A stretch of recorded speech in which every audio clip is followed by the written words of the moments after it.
A pleasant good evening and welcome to TD Bank Ballpark in Bridgewater, New Jersey, where tonight the Somerset Patriots take on the visiting Long Island Ducks in the series finale of a three-game set.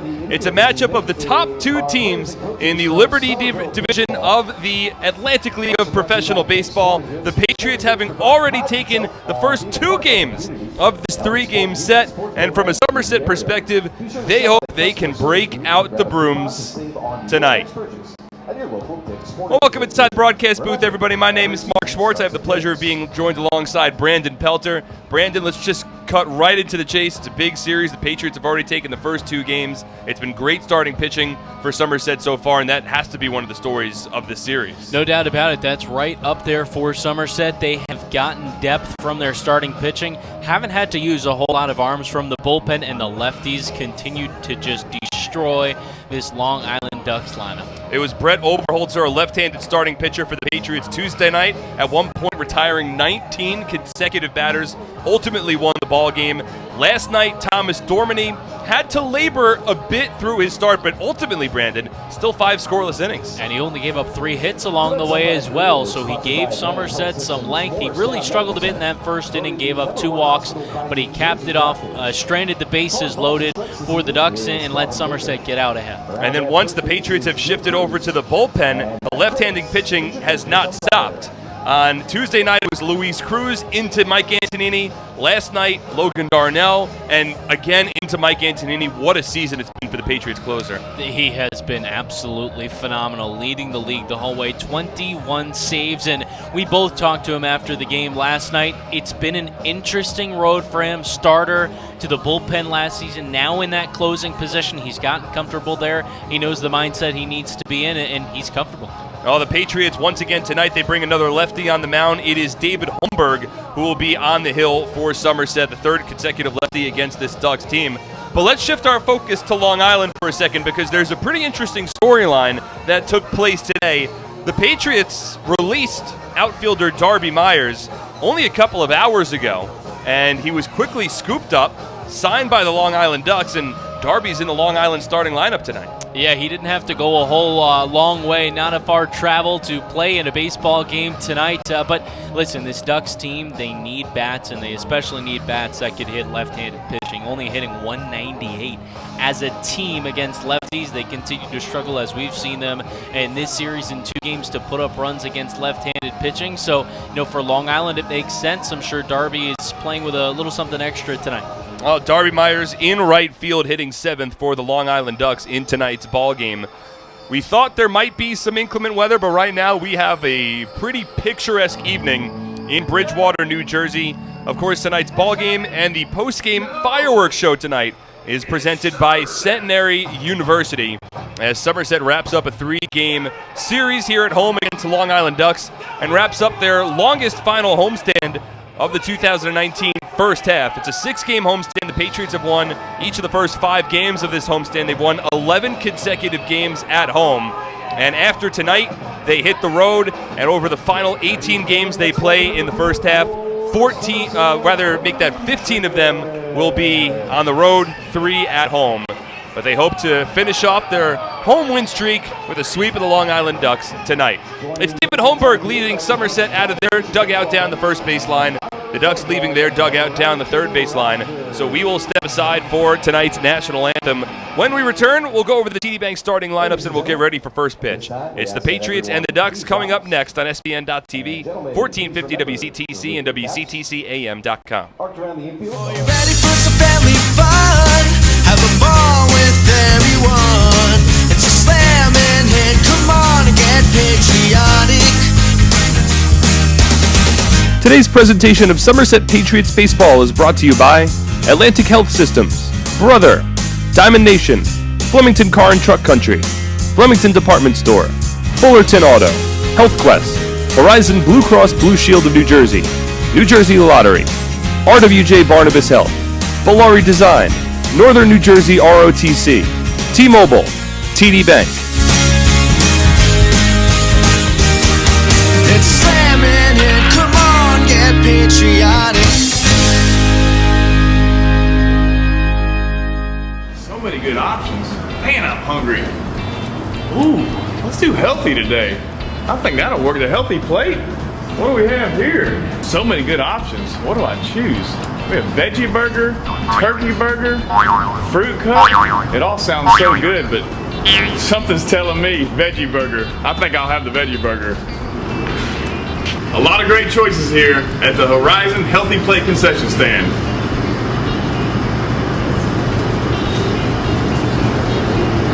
That's a tasty burger.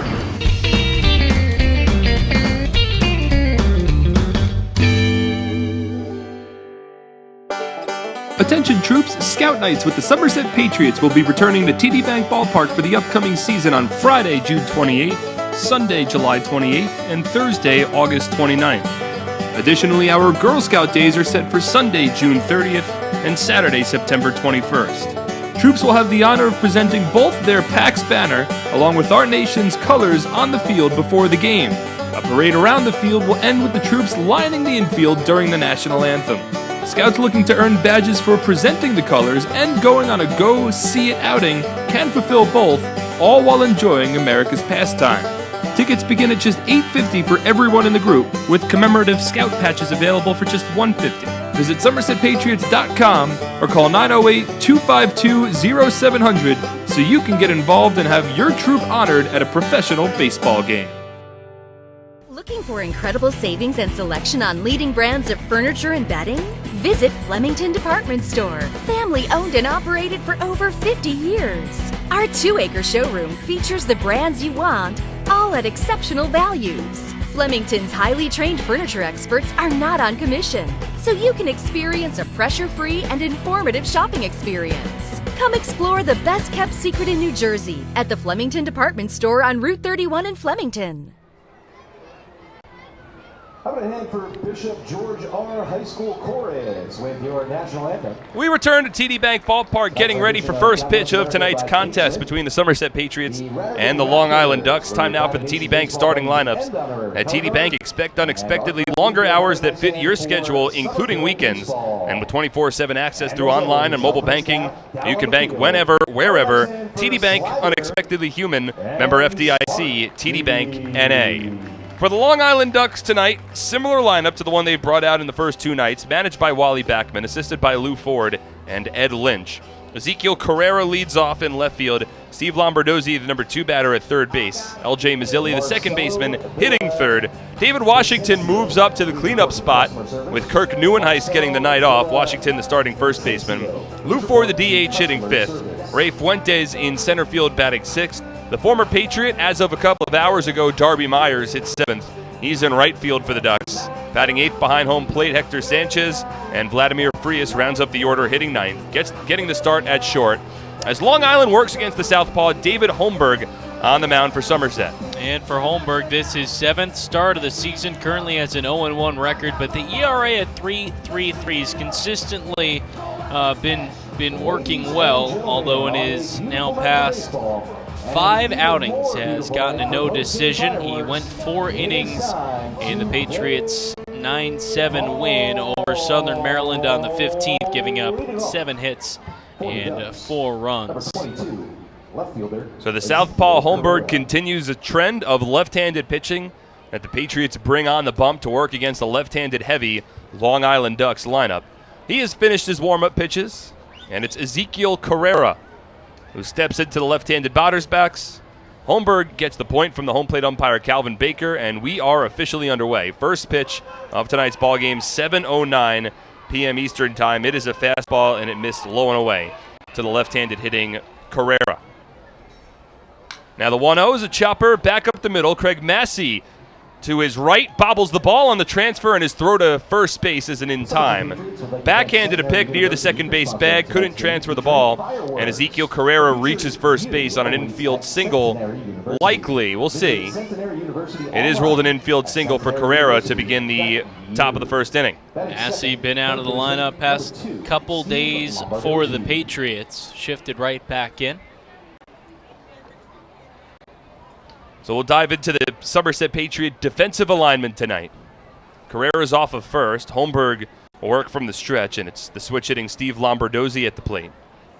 First pitch to Lombardozzi is a fastball taken for a called strike, 0-1.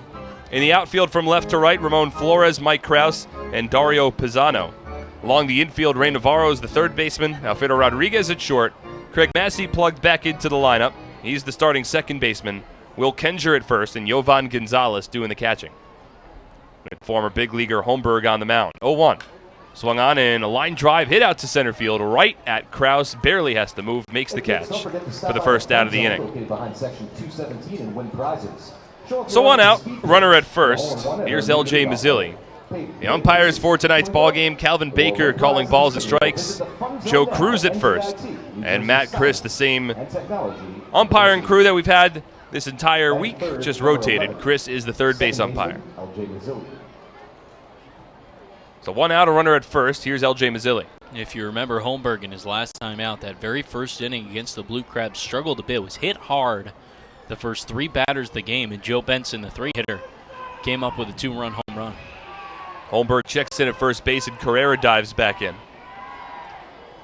So Holmberg hoping to right the ship.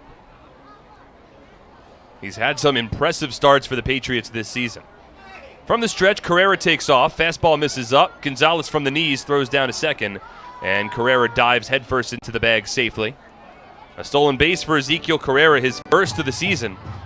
And the Ducks have a one-out base runner in scoring position. Carrera got a really good jump. Not much that Jovan Gonzalez could do with that ball. So Carrera reached on an infield single. He steals second base. And now it's L.J. Mazzilli, a 1-0 count against Holmberg. From the stretch, checks the runner at second. Now the 1-0. Mazzilli swings and misses. 1-1. 78 degrees and partly cloudy skies. Quite humid, though. It's a lot stickier and feels decent amount warmer than 78 degrees. Forecast originally didn't look too great, but we should be pretty clear for the majority of the evening. Mazzilli, a right-handed batter at the plate, the 1-1. Swung on a line drive out to right field. It's a base hit. Fielding it is Pisano. Carrera held up at third base as Pisano's throws cut off along the infield. A base hit for L.J. Mazzilli. Runners on the corners for the Ducks with one away. Manager and third base coach Wally Backman waited about as long as you possibly could. Carrera was essentially at the bag before he threw the hands up to hold him, and would have been a tight play at the plate, especially with that ball short hopping on to Will Kenger and kind of handcuffing him. So 2 on with 1 away in the top of the first inning. No score between the Patriots and the Ducks. We're just underway in tonight's series finale. Long Island threatened with the bases loaded and 1 out in the first inning last night. It was then David Washington and Lou Ford that struck out back-to-back against Thomas Dormany to get the Patriots out of a jam. Another jam in the top of the first tonight. First pitch to Washington, a breaking ball taken low and away, 1-0. Washington, a power-hitting lefty, .274 batting average, 16 home runs, 38 RBI. But he's been held check in this series. 0 for 7 thus far. Has struck out 3 times. Holmberg could use a strikeout, could also use a ground ball here. From the stretch, the 1-0. Swing and a miss, laid on a fastball, 1-1.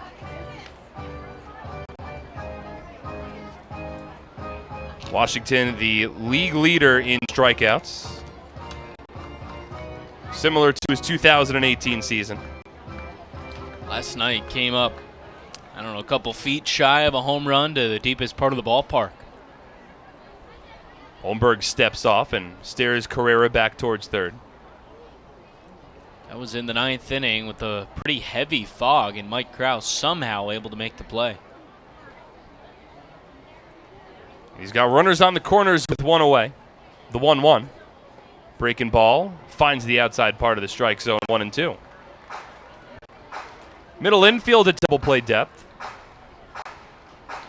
Rodriguez shaded towards the second base bag. Craig Massey at second base, playing around his normal depth. Navarro off the third base line. Kenger holding on the runner at first. Now the 1-2. Breaking ball taken low and away. Washington keeps the bat on his shoulders. 2 balls and 2 strikes. The Ducks, in each of the first 3 games of this series, have gotten Ezekiel Carrera on to begin the night in the top of the first inning. but each time they failed to score. Another good opportunity for them here, with runners on the corners and one away. The 2-2. Fastball, strike three called. Holmberg paints the outside corner. Calvin Baker rings up David Washington. A big strikeout there for the second out of the inning. Yeah, definitely a nice start there for Holmberg, and set up well with that breaking ball on the outer half of the plate. The previous pitch, just spotting the fastball, and when he has that control, that's certainly when he's at his best. So Carrera still off of third, Mazzilli still off of first, and now 2 away in the top of the first inning. And the designated hitter for the Ducks, Lou Ford, stepping to the plate. Ford's been 1 for 4 in each of the first 2 games of this series, a .208 hitter on the season. Bats from the right side against the lefty Holmberg. First pitch. It's a fastball for a called strike, 0-1.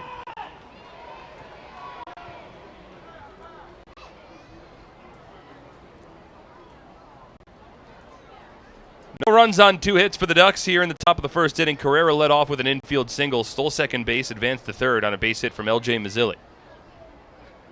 Now the 0-1. Ford swings, chops it down the third base line. Fair, collected by Navarro, and a sidearm throw to first base in time. Side retired. Another jam for the Patriots in the top of the first inning, but they exit unscathed. No runs, 2 hits, no errors, and a couple of runners left on base. Scoreless, we move to the bottom of the first on SPN.TV, 1450 WCTC and WCTCAM.com. As a personal trainer, I thrive on guiding my clients to good health. When I was told I needed both hips replaced, I turned to the network of experts at Atlantic Health System. I was able to see my orthopedic surgeon in Sparta, right near my home, and received exceptional care at Morristown Medical Center for my surgery.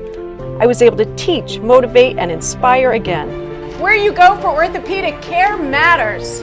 Atlantic Health System, because every moment is a moment that matters.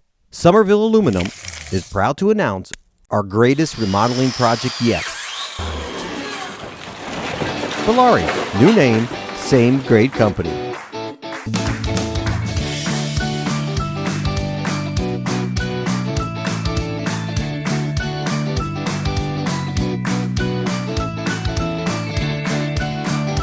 Valari, home remodeling since 1950. Visit BalariNJ.com to learn more today.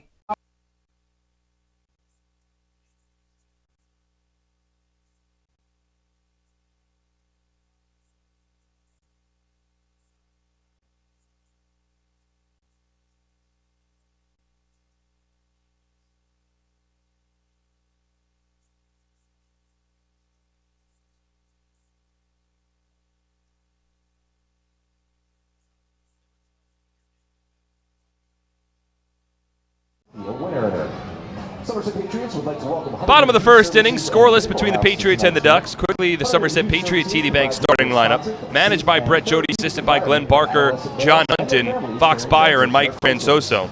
Ramon Flores leads off in left field. Ray Navarro hits second, Will Kenger third. Edwin Espinal, the Raritan Building Services cleanup batter of the ballgame. Dario Pisano hits fifth, Alfredo Rodriguez sixth, Craig Massey seventh, Mike Krause eighth, and Jovan Gonzalez ninth as they work against Travis Banwert on the mound for the Ducks. Banwert in his third start for the Ducks was picked up at the beginning of the month coming from the Mexican League, but thus far has been terrific. 1-0, an ERA of just .64 in 2 starts against High Point. Went 7 innings in each of those starts. He works from the windup, and the first pitch to Ramon Flores taken for a strike, 0-1.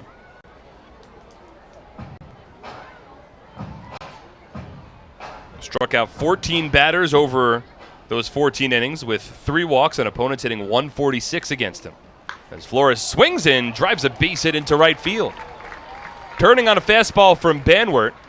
Flores with a turnaround first, he'll hold there. Leadoff single to begin bottom of the first inning. Well, and High Point's got a pretty good offense, so certainly a good sign there. Ramon Flores able to square him up, and that's something that Somerset does well, especially against really good starters, is they're aggressive early on. And you give them a fastball like that, it can't be over strike. They're not going to let you get away with it. So a leadoff batter on for the Patriots. Here's Ray Navarro, a switch hitter batting from the left side against the righty Banwert. Both teams used left-handed pitchers for the first 2 nights of this series. Banwert a righty, as Navarro bluffs a bunt, takes a strike, 0-1. the first and only right-handed starting pitcher used by either side in this series. Somerset has had a little more success against lefties than they have against righties this year. They work against the righty Banwert. Infield at double play depth. And the 0-1 to Navarro, a fastball tails low and away. 1 ball and 1 strike. We've seen Ray bluff that bunt with some more frequency the past week or so. Also seeing some hit and runs with him on base. Flores off at first. He stole 2 bases last night. And on cue, Banwert will throw over to first base to check in. Banwert made 9 starts in the Mexican League earlier this season, went 5-2, but that is a league that's known for his offense. 5-2 with a 7.15 earned run average. Whew. Some of the games in which he played were incredibly high scoring. The 1-1. Navarro swings and chases one off the zone. 1 ball and 2 strikes.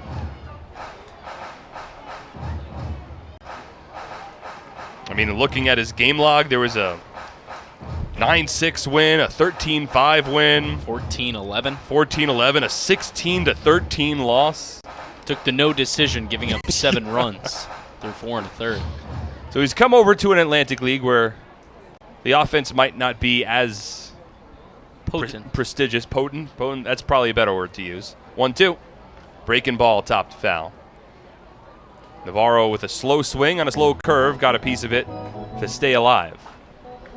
We're in the bottom of the first inning. We're just underway in the series finale between the Patriots and the Ducks. There's no score. Long Island got a couple of guys on. Runners on the corners with 1 away in the top of the first inning, but David Holmberg got out of the jam. Threw 14 pitches. Now Travis Banwert on the rubber after giving up a leadoff single to Ramon Flores. 1-2 to Navarro. Slow curveball grounded to the left side. Pick made by Mazzilli. He spins and only throws on to first base. Completes the 4-3 putout. Flores on to second. Now 1 away in the bottom of the first. And take away a tough 8th inning for LJ Mazzilli last night, which he made an error that led to a run. He's played pretty good second base. He showed good range. Did well to cut off that grounder from Navarro before it got its way into right field. So Flores in scoring position, 1 away, bottom of the first inning. We're scoreless. And here's Will Kenger. Tied with Alejandro De Aza entering today's slate of games for the league lead in hitting. .335 batting average. First pitch from Banwert. Fastball tails outside. 1 ball and no strikes. Kenger also with 3 home runs and a team-leading 29 runs batted in on the season. As 1 runner in scoring position here. Vladimir Frias, the shortstop, shaded towards the second base bag. Now the 1-0. Kenger swings and misses at a curve. And I would imagine if the Ducks were allowed to, they would probably put a shift on Will Kenger. Haven't seen him really spray the left side of the field too often. Nope. There's plenty of space on the left side of the infield. I think, yeah, I would put 3 infielders on the right side. 1-1. Takes a curveball in the dirt. 2 balls and a strike. And taking that pitch, Brandon's got to be one of the keys for Kenger. If he could lay off that curveball in the dirt, becomes a more patient hitter and can sort of sit on some other pitches. Yeah, he's had a tendency on that curveball in the inner half in the dirt to swing and miss and come up with that big hack. But when he lays off of it and extends at bats, give him a fastball and he's going to mash it. Flores off of second. Here's the 2-1. It's a fastball, but it just misses low and away. Hector Sanchez tried to frame it for Calvin Baker, but Kenger's jumped ahead in the count, 3-1.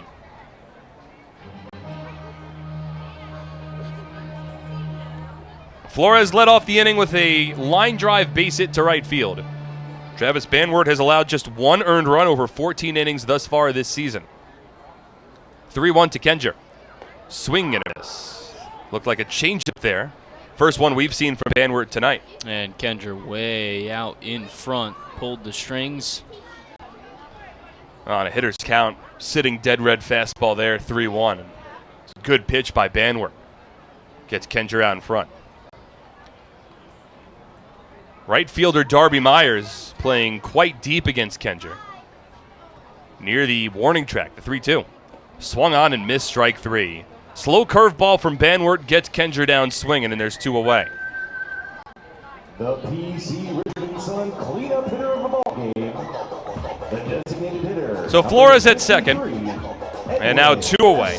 That's the first strikeout of the night for Banwart, who has put together some big strikeout, well, rather one big strikeout performance thus far. In his Ducks debut, struck out 11 batters at Bethpage Ballpark over 7 innings against the Rockers. Got a no decision in that ball game. He continues to work from the stretch with Flores off of second base. Now Edwin Espinal steps in, hitting .297 on the year, 3 home runs, 25 RBI. First pitch, fastball in the dirt, 1-0. Couple of darker clouds starting to settle in on top of TD Bank Ballpark. The shadows have subsided, and field of play a little darker than it was at first pitch. Banwart gave up a leadoff single, hoping to work himself out of a jam, about to throw pitch number 15 of the inning. Espinal has an RBI in each of the first 2 games of this series. Now the 1-0. Swung on and fouled off over the backstop. 1 ball and 1 strike. Patriots have struck first in each of the first 2 games of this series as well, both times coming in the bottom of the 3rd inning. A solo home run from Mike Krause a couple of nights ago. And then a rally in the bottom of the 3rd last night. RBI singles from Edwin Espinal and Ramon Flores. It's Flores off of second and Espinal at the plate here. A 1-1 count with 2 away in a scoreless ball game in the bottom of the 1st inning. Banwart comes set. Checks the runner. Now the 1-1. Up and in. 2 balls and a strike.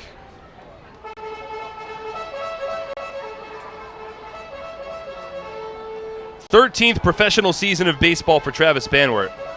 Never got up to the majors. Has made it up to the AAA level. Originally a 4th round draft pick by the Oakland Athletics back in 2007 out of Wichita State University. Settles in from the belt. Here's the 2-1. Slow breaking ball misses outside. 3 balls and a strike. So the Patriots making Banwart throw a bit here in the bottom of the 1st inning, but longevity in the ballgame not a big concern for the Ducks. Banwart threw 113 pitches in his first start of the season with Long Island back on June 9th. So he certainly has the ability to extend far into the night. Comes set here. Checks Flores. The 3-1. Check swing. And the appeal, no appeal, went around 3-2. Yeah, Calvin Baker, home plate umpire, called it himself. For the most part, you'll see that check with one of the field umpires. 3 balls, 2 strikes, 2 away, bottom of the 1st inning. No score between the Patriots and the Ducks. Flores leading off of second base, Espinal at the plate. An opportunity where a base hit could give Somerset an early lead. From the stretch, now the 3-2. Espinal swings and drives in the air out to center field. Playable for Fuentes. Jogs in, makes the catch, and the inning is over.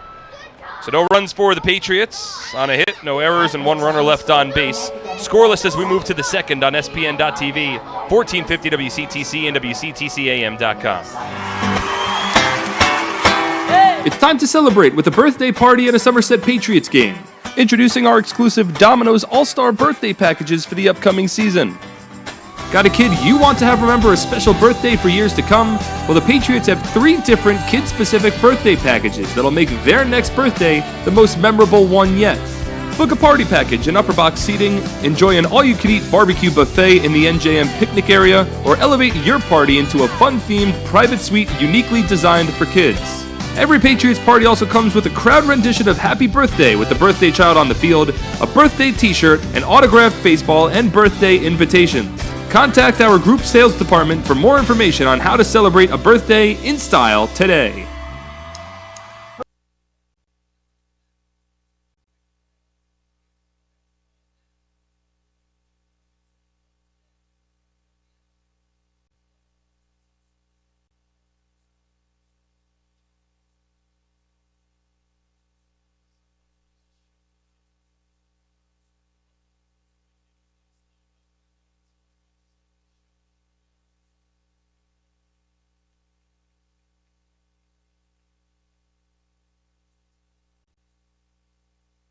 The RDJ Somerset Sports Physical Therapy and Performance Center.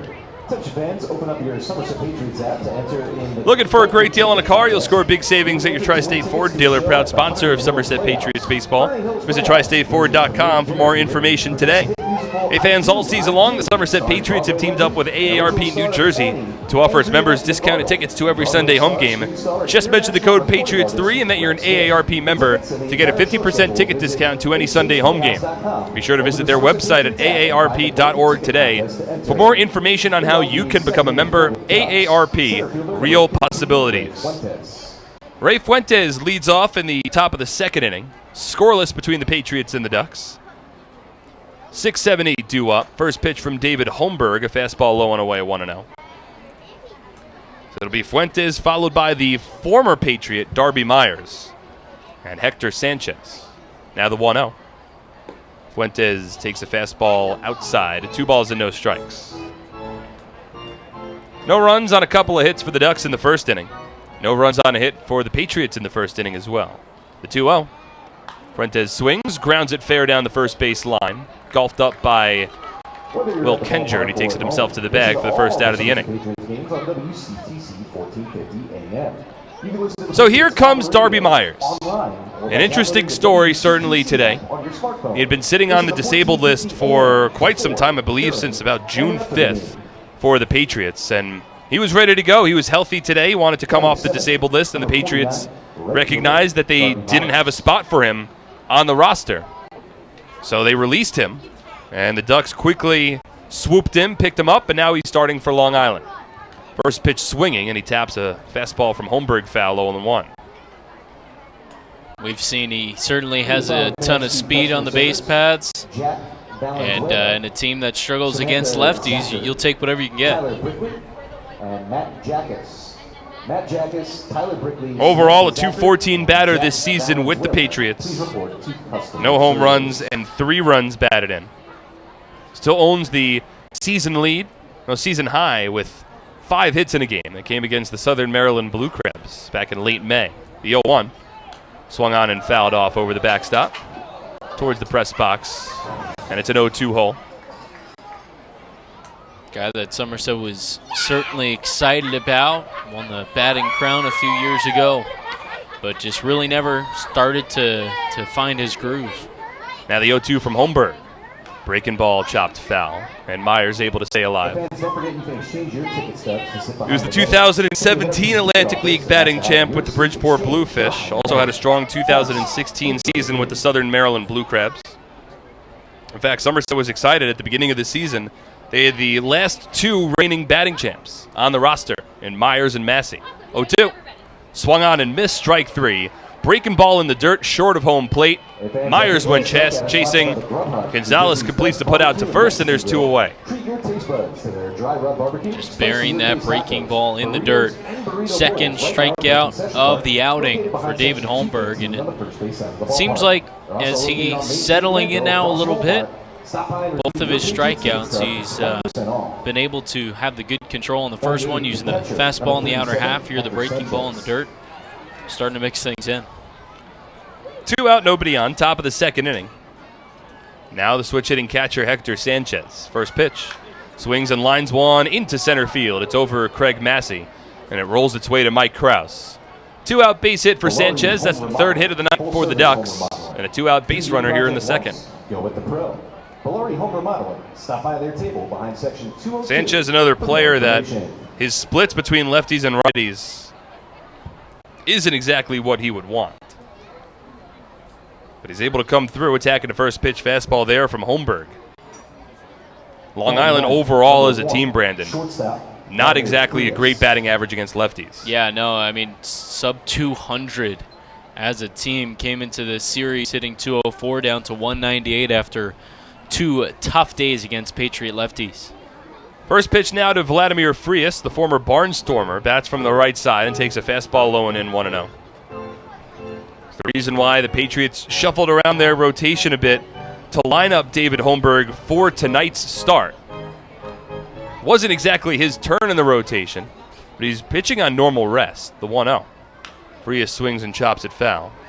Last time that Holmberg pitched was Friday Saturday rather, against the Southern Maryland Blue Crabs. So he's still going on his normal 4 days rest. But in the progression of pitchers, Liam O'Sullivan and Ryan Cushmall would have otherwise been ahead of him in the line of the rotation. But Somerset wanted to stick with the left-handed pitching. It's the third straight left-handed starter working against Long Island in the series, and so far the strategy's worked out well for Somerset. The 1-1. Frias keeps his bat on the shoulders as he takes a fastball low and in. 2 balls and a strike. Well, and it's Logan Darnell continues to get back into the swing of things. Brett Jody's going to have some interesting decisions to make here over the next couple weeks because they have now an influx of starters. Well, they're still working with a 6-man rotation right now. You have Holmberg, and then the other 2 lefties we've already seen this series, and Dormany and Oberholzer, as Frias tops one, well, cues one rather, down the first base line, foul, 2-2. And then in addition to those lefties, Ryan Cushmall will be making his 3rd start of the season tomorrow for the Patriots when they hit the road against York. You have Liam O'Sullivan and David Kubiak. It's funny because I remember, a couple weeks ago I was talking about, you have David Kubiak as your ace and trying to find those other pieces, develop those other pieces, and just like that now, the past 2+ weeks, the starters for the Patriots have been phenomenal. The numbers have been staggering for the Patriots starting pitchers. 2-2. Breaking ball, misses low and in, 3 balls and 2 strikes. Somerset, over their last 15 games, their starting pitchers are 9-2 with a 1.93 ERA.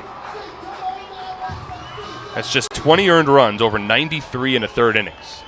A tremendous stretch of pitching for the Patriots. It dates back to the beginning of their last homestand against the Southern Maryland Blue Crabs. 3-2. Swing and a miss, strike 3. Holmberg strikes out Frias, and he works out of a 2-out jam to keep the Ducks off the scoreboard. No runs on a hit, no errors, and 1 runner left on base.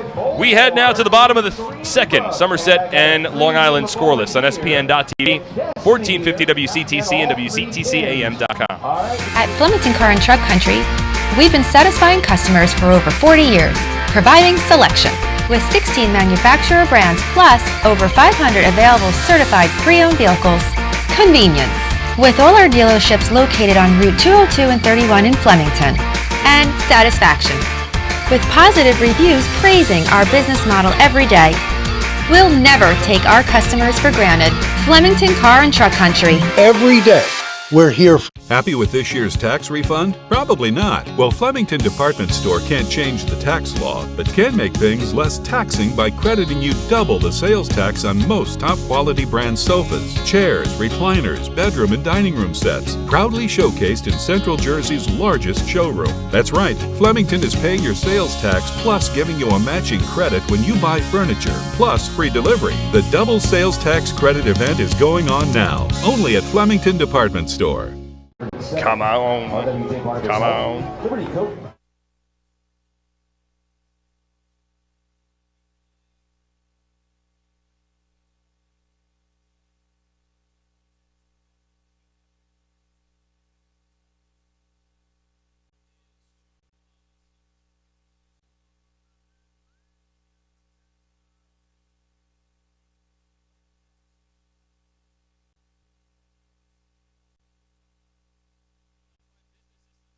Provider of information systems and services. Visit Alpine Business Systems at www.alpinebiz.com. Alpine Business Systems, the official IT provider of the Somerset Patriots. Energy costs too high? Don't bench your air conditioner. Take advantage of these special offers from Bellari instead and save $100 on energy-efficient restorations windows and $600 on Provia Signet doors. Offers expire June 30th. For details, visit BellariNJ.com.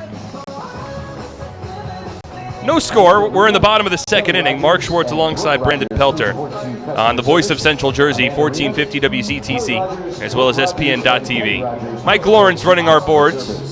It's Dario Pisano to lead off in the bottom of the second, followed by Alfredo Rodriguez and Craig Massey. 5-6-7 due up for Somerset against Travis Banwart in his second inning on the hill. Banwart threw 19 pitches, worked around a leadoff base hit from Ramon Flores in the bottom of the first inning to keep Somerset off the board. First pitch to Pisano, a called strike, 0-1. No runs, 3 hits for Long Island. No runs, 1 hit for the Patriots. The 0-1. Pisano jumps out of the way. 1 ball and 1 strike. Pisano, in his second day as a Somerset Patriot, was signed and activated yesterday. Came over from the Toronto Blue Jays organization, where he made stops at 3 different levels earlier this year. The 1-1. Swing and a miss. Laid on a fastball, 1-2. Columbia University alumnus. Go Lions. In his first season with the Patriots. Originally a draft pick by the Seattle Mariners. And really burst onto the scene in the Mariners organization. As the 1-2 is taken upstairs. 2 balls and 2 strikes. Pisano's first season out of Columbia, his first full season in 2012, named an MILB organizational all-star in the Mariners organization. Put up big numbers for the rookie-level Pulaski as he swings and misses here. Foul tips a breaking ball into the glove of Hector Sanchez, and there's 1 away.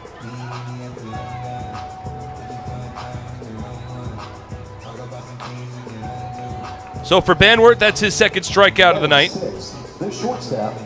Now it's Alfredo Rodriguez, a .266 hitter so far this season, 1 home run and 14 RBI. Went 0 for 4 from the plate last night.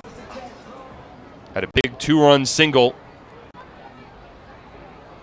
Tuesday night. First pitch breaking ball from Banwart drops in for a called strike, 0-1. Well, quick side note, NBA draft is tonight. 0-1 to Rodriguez, takes a breaking ball low, 1-1. And apparently it's become official. The New Orleans Pelicans have made their first pick. And it's a guard from Duke University, Zion Williamson. No surprise. For the local NBA fans, Knicks picking 3rd tonight. 1-1. Rodriguez slices it foul. Probably hoping R.J. Barrett's still on the board. Yeah, it seems as though most mocks have Ja Morant going number 2 to the Memphis Grizzlies, and then Barrett 3rd overall to the Knicks. Heard an interesting story that Ja Morant got discovered essentially on accident. 1-2 from Banwart. Misses outside. He was practicing at a school, and I think there was a camp going on in one gym that the coaches were looking at, and he was practicing in another gym. Coach happened to see him playing. There's a scholarship. 2-2 on its way. Swinging a line drive, hit out to right field and deep. Lining it up is Myers, who's already playing Rodriguez deep. Makes the catch shy of the warning track for the second out. I think that's one of the better swings that we've seen from Alfredo Rodriguez as of late. Drove that ball, pitch on the outer half, stayed back on it, but unfortunately right at Darby Myers. Well, Rodriguez oftentimes is at his best when he's sort of spraying the ball opposite field, so certainly good to see him drive the ball out to right there. 2 out, nobody on. Here's Craig Massey, whose batting average has dipped down to .241 on the season. Reigning Atlantic League batting champ. First pitch. Takes a fastball outside, 1-0. Always have to take an extra half second with Calvin Baker behind home plate. Certainly a delayed strike call. Massey still looking for his first home run of the season. 16 runs batted in. The 1-0. Takes a fastball for a called strike, 1-1. Very delayed call there from Calvin Baker. No runs, 3 hits for Long Island. No runs, 1 hit for the Patriots. The 1-1. Breaking ball. Outside. 2 balls and a strike. Craig last played for the Patriots Sunday afternoon in the series finale against the Southern Maryland Blue Crabs. Now the 2-1 from Banwart. Breaking ball topped foul towards the batter's box, where Michael Krause deflects it with his bat. 2 balls and 2 strikes. Be a dangerous game there for Krause. Saw Max Scherzer in BP the other day, just kind of lazily laying down a bunt, popped up and broke his nose. And then he pitched that night, and 7 scoreless? 2-2. Massey slaps a foul. I think it was the next night that he pitched. Okay. But still, I mean, he was Max Scherzer. Yeah, well, he had basically like a black eye. Yep. And his eyes are already two different colors to begin with. A lot of distractions. Just don't look at the face. It's like Medusa. Don't make eye contact and you won't turn to stone. 2 balls, 2 strikes, and 2 away in the bottom of the second inning. Van Wert from the windup. Here's the pitch. And Massey fouls it off.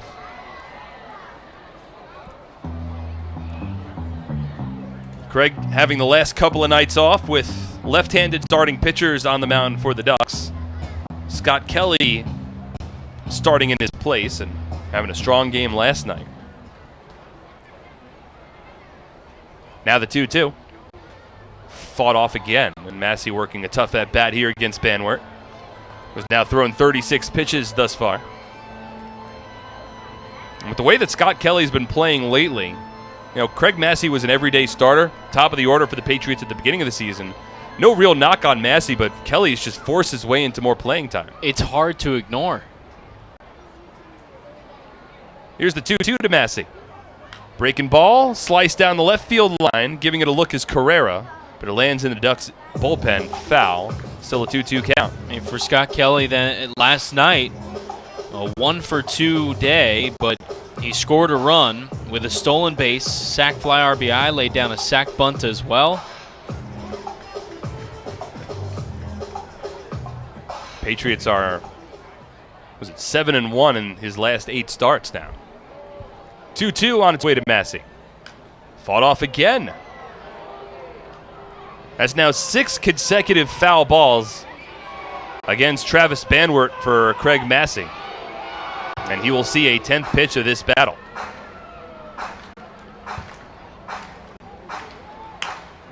Van Wert all overall at now 38 pitches. 2-2. Fouled off again. 7 straight foul balls for Massey.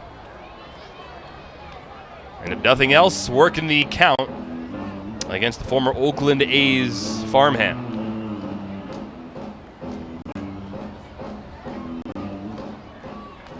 Massey has a tendency of working these long battles. Once again, the 2-2. Swing and a miss, strike 3.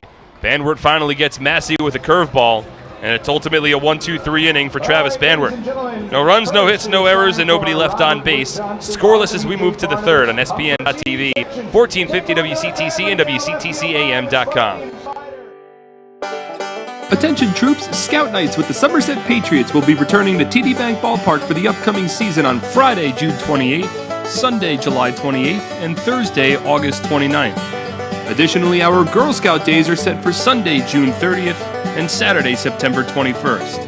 Troops will have the honor of presenting both their PAX banner along with our nation's colors on the field before the game. A parade around the field will end with the troops lining the infield during the national anthem. Scouts looking to earn badges for presenting the colors and going on a go-see-it outing can fulfill both, all while enjoying America's pastime. Tickets begin at just $8.50 for everyone in the group, with commemorative Scout patches available for just $1.50. Visit SomersetPatriots.com or call 908-252-0700 so you can get involved and have your troop honored at a professional baseball game. Time, let's see if someone can win. Ready, set, go, off you go.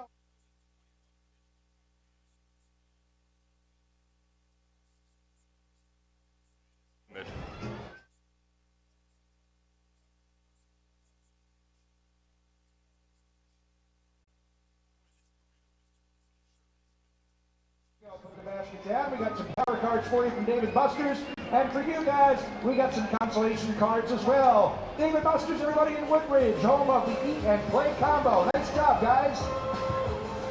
What a $50 gift certificate to PC Richard & Son just by... For over 100 years, Carrier Clinic has offered a wide array of specialized behavioral health services for individuals throughout New Jersey. Our new updated facility enhances our ability to treat illnesses such as anxiety, depression, and substance abuse in a compassionate and healing environment. Visit carrierclinic.org today for more information. Shopping for a new car, hit a home run with all the great deals available now at your Tri-State Ford dealer, proud sponsor of Somerset Patriots baseball. Visit tristateford.com for more information. Top of the order due up for the Ducks in the top of the third. Ezekiel Carrera leads off. Bluffs a bunt, takes a breaking ball low and away, 1-0. Still scoreless between Somerset and Long Island. Some dark clouds starting to hover a bit over TD Bank Ballpark, but they're spread out. It's still blocking some sunlight. It's pretty dark here tonight as Carrera bluffs another bunt attempt, pulls it back, and jumps ahead in the count 2-0. Carrera reached on an infield single to lead off the top of the first. 2-0 from Holmberg finds the strike zone, 2-1. It was a chopper, maybe on 2 or 3 bounces to Craig Massey at second base, who raced in. Bobbled the ball a little on the transfer, and Carrera with excellent speed beat it out. 2-1 fastball. Low and away, 3 balls and 1 strike. Carrera then stole second base, advanced to third on a Mazzilli base hit to right, but was ultimately stranded at third base. 3-1. Misses inside, ball 4, and Ezekiel Carrera with a leadoff walk to begin the third. First walk of the ball game for David Holmberg. Now under new ownership. With 20-plus years of experience, you can also dine at their 3 partner restaurants. Carrera already with a stolen base will lead off at first, and here's Steve Lombardozzi. Lined out sharply to center field in his first at-bat. He's 0 for 1. Switch hitter certainly prefers to bat left-handed than he does right-handed this season, but he bats from the right side here, and Holmberg will check in at first base.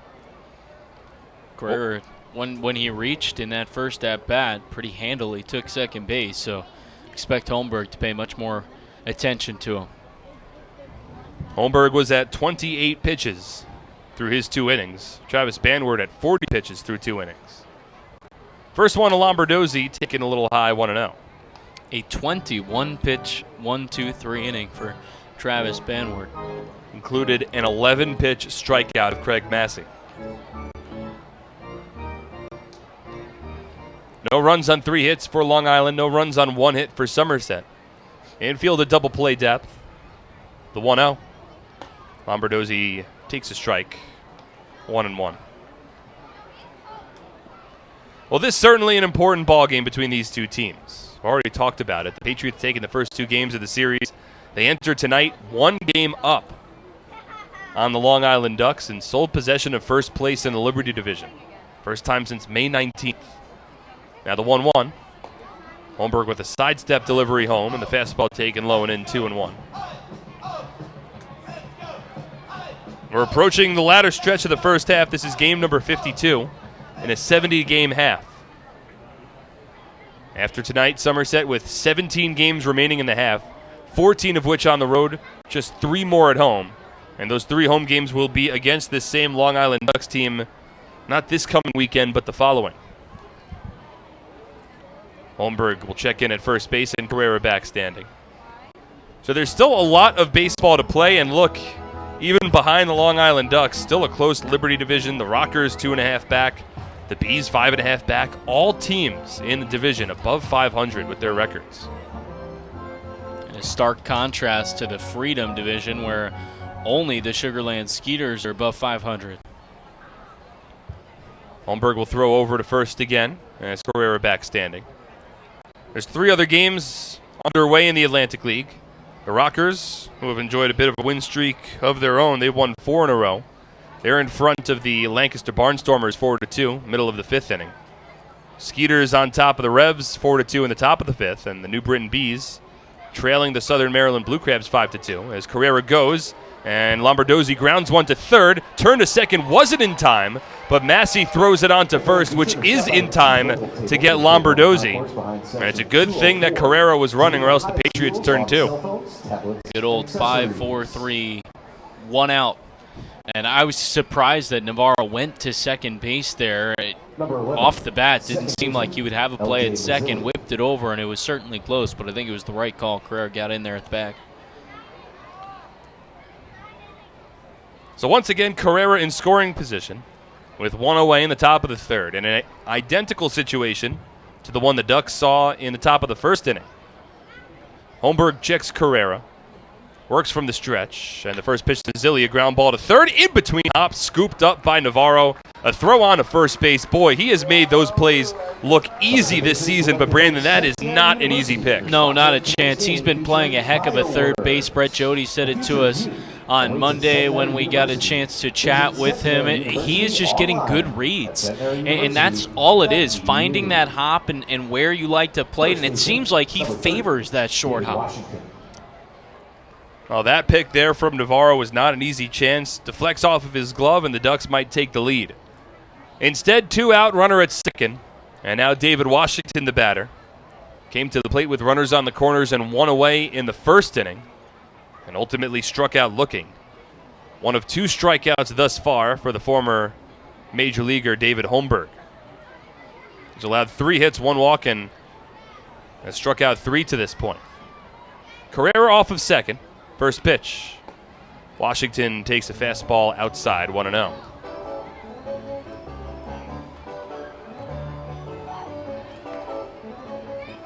Washington's had his chances so far in this series. Has not yet come through.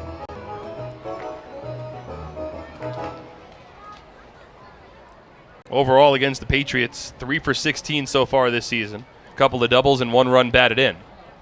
The 1-0 taken low, 2 balls and no strikes. Well, even in a situation where you know you have the advantage against Washington with a lefty-lefty matchup, still have to pitch it carefully. Has so much strength where a flick of the wrist and the ball hit in the right part of the bat, and you could be looking at that ball getting out of here. Right side of the infield plays back. Rodriguez holds on Carrera at second. Now the 2-0. Swung on and a cue shot foul down the third baseline, 2-1. Please report to customer service. If the Patriots could apply a shift, they would, but they can't, so they're not. With the new rules in the Atlantic League this year, teams consistently applied shifts against David Washington last year.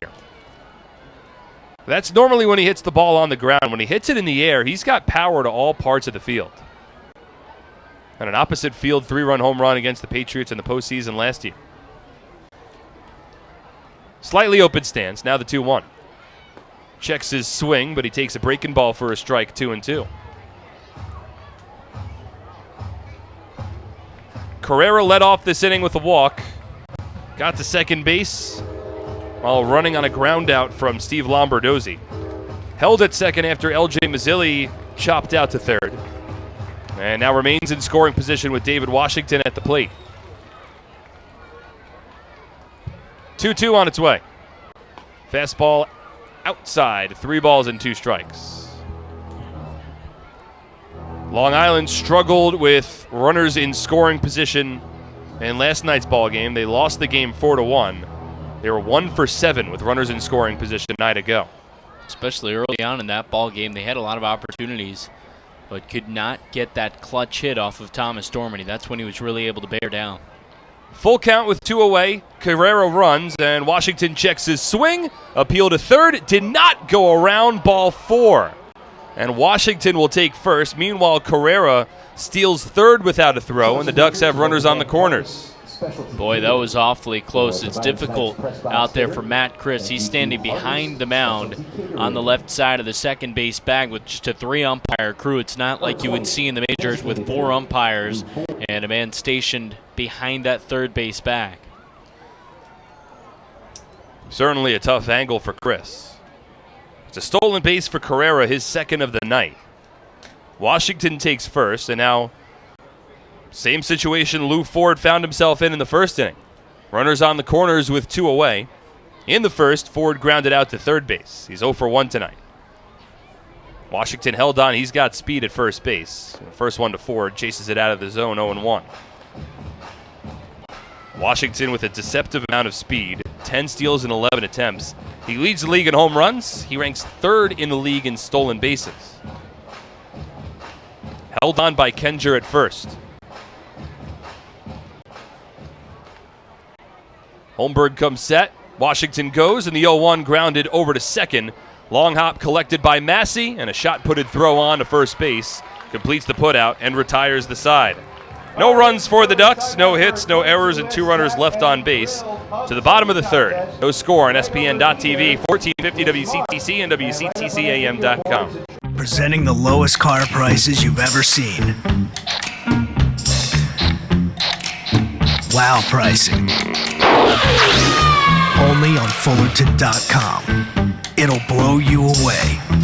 If you want the best deals on all new cars and trucks, don't miss Fullerton's absolutely enormous spring clearance event. Get the lowest prices on our entire new inventory all month long.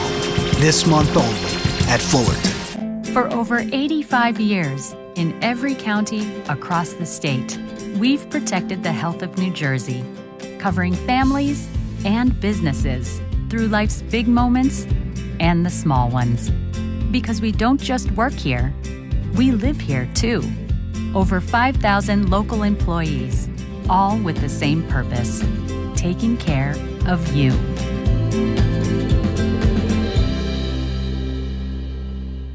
Shouldn't be surprised. Yeah.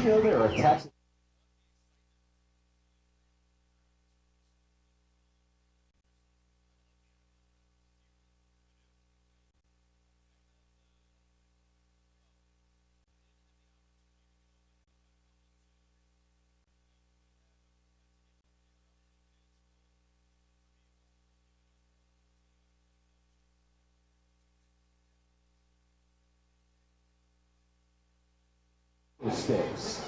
Check out all of the new items around TV Ballpark. Hey kids, would you like to have an ice cream party, receive exclusive Somerset Sluggers merchandise and tickets to games, then become a member of the Somerset Sluggers Kids Club? Call our Sluggers coordinator Tim at 908-255-1422 or visit our Somerset Sluggers page at somersetpatriots.com for more information.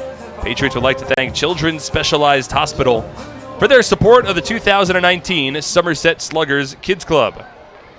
On a humid Thursday evening, we move to the bottom of the third inning. Still looking for our first run of the night. Michael Krause will lead off, the number 8 batter in the Patriot order, working against Travis Banwert. First pitch swinging, drives the ball in the air, foul down the third base line. Steve Lombardozzi gives chase, but it makes its way into the NJM picnic area. Takes a hop on to tier 2, or a fan in a black polo makes a one-handed grab. And it's an 0-1 count. And he tosses it to a little kid as well. That's what it's all about. So an 0-1 count against the righty Michael Krause, hitting .258 on the season, 4 home runs, and 7 runs batted in. He's enjoyed a strong stretch as of late.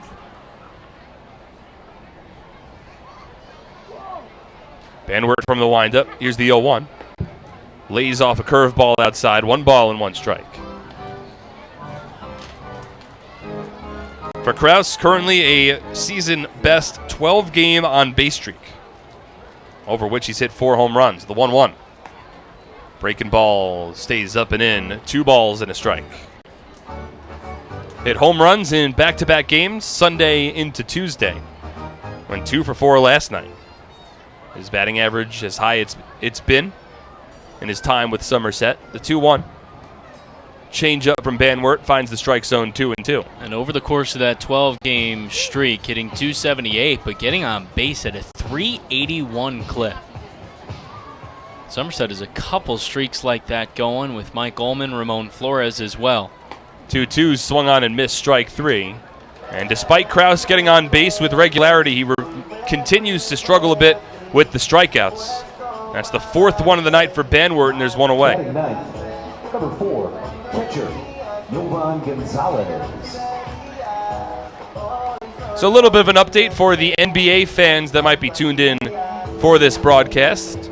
The local team of sorts, the New York Knicks, have drafted Duke forward R.J. Barrett with the 3rd overall pick in the draft. Jovan Gonzalez steps in, takes a curveball for a strike, 0-1. That's sorry, go. We were talking about this a little bit in between innings. Not huge into drafts. 0-1. Swing and a miss, up fastball. I mean, I never understood the allure of it. Someone's walking on stage and announcing a pick.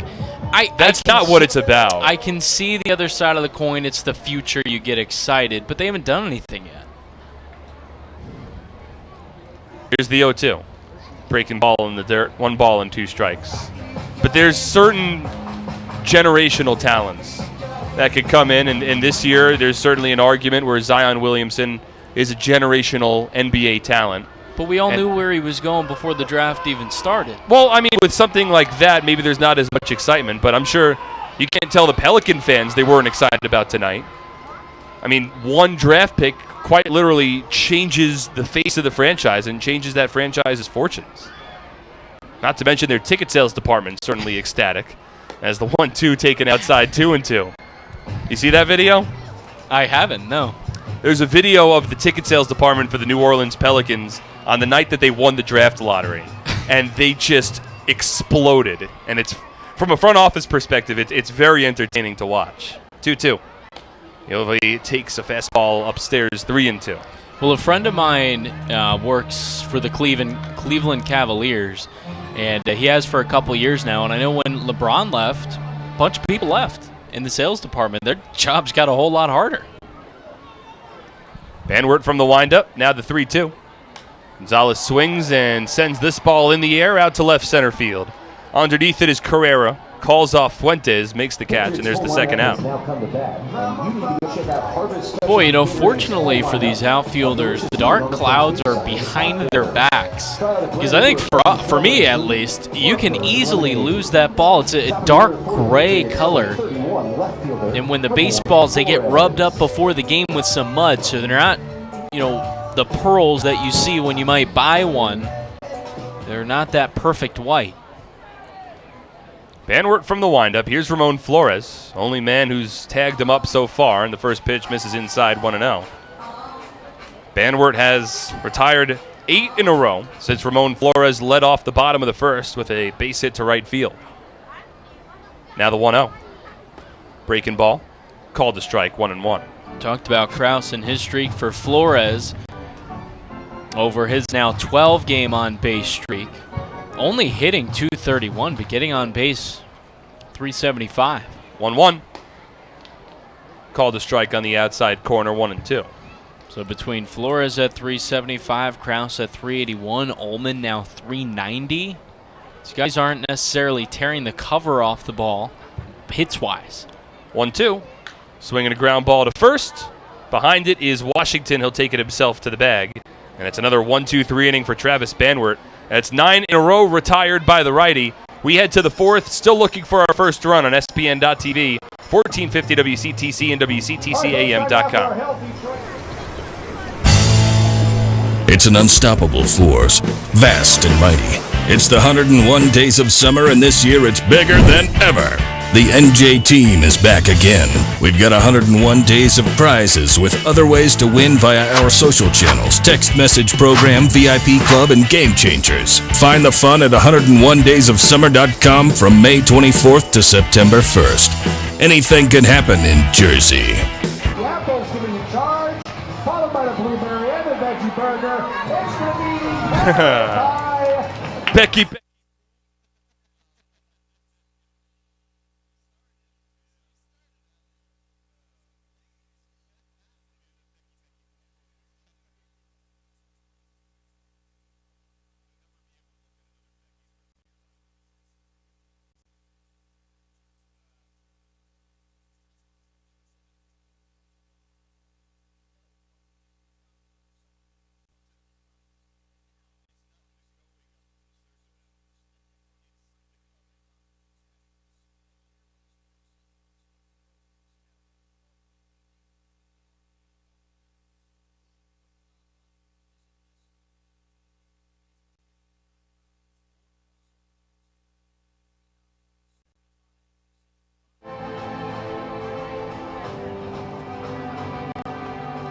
We're scoreless as we move to the top of the fourth inning. And here's Brandon Pelter. Thank you, Mark. Diamond Nation, located in Flemington, New Jersey, is the premier baseball and softball facility in the Northeast and is home to the Jack Cuz Baseball and Jenny Finch Softball Academies. For more information on private lessons and outstanding camps for individuals and teams, visit them online at diamondnation.com. Top of the fourth, still no score in this one. Third and final game of the series between the Somerset Patriots and Long Island Ducks. Somerset taking games 1 and 2, and in front of the Ducks by a game in the Liberty Division.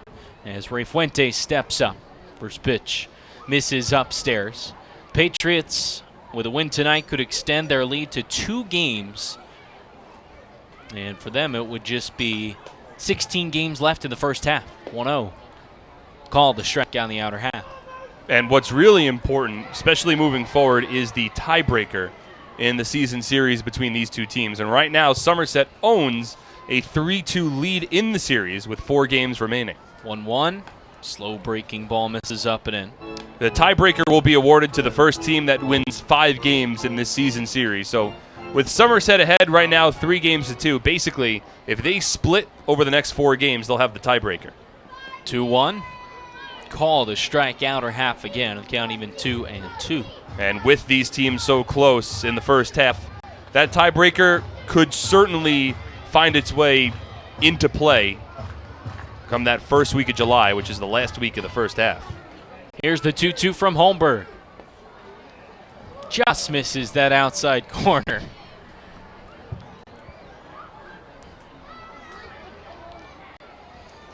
That's why a win tonight for the Patriots would mean they would only need to win 1 of 3 in next weekend's series to take the tiebreaker. 3-2, flared out to Navarro. He'll make the play on to first. It was a high chop. He charged, fielded it at the chest, and made the throw on to first in time to retire Fuentes. From our angle, it didn't look like it really hit the dirt. But it just chopped right in front of home plate, apparently. Yeah, I thought he caught it on the fly. And then he decided to throw it. Well, of course, Somerset and Long Island, big-time rivals. Both 2 of the longer standing members of the Atlantic Leagues. First pitch here to Darby Myers is called a strike.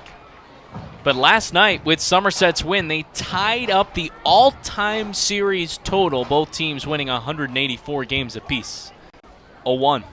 Myers swings and grounds it up the middle. Massey, the second baseman, backhands, throws on to first. Picked by Kenger. It's not in time. Hey kids, would you like to have an ice cream party? It was a long hop on to Kenger, but kind of popped up by the head. And Holmberg, looking over at first, thought they had him. I kind of thought they had him too. I thought they had him also, and I'm quite surprised that Brett Jody hasn't come out of the dugout to argue a bit with the first base umpire tonight, Joe Cruz. I was quite surprised that he was ruled safe there. It was a nice play by Massey. Did a good job getting the ball out of the glove quickly. But now Myers aboard with Hector Sanchez up. For Myers, that is first hit as a Long Island Duck. A Patriot as recent as this afternoon, but released and picked up by the Ducks. And put into the lineup.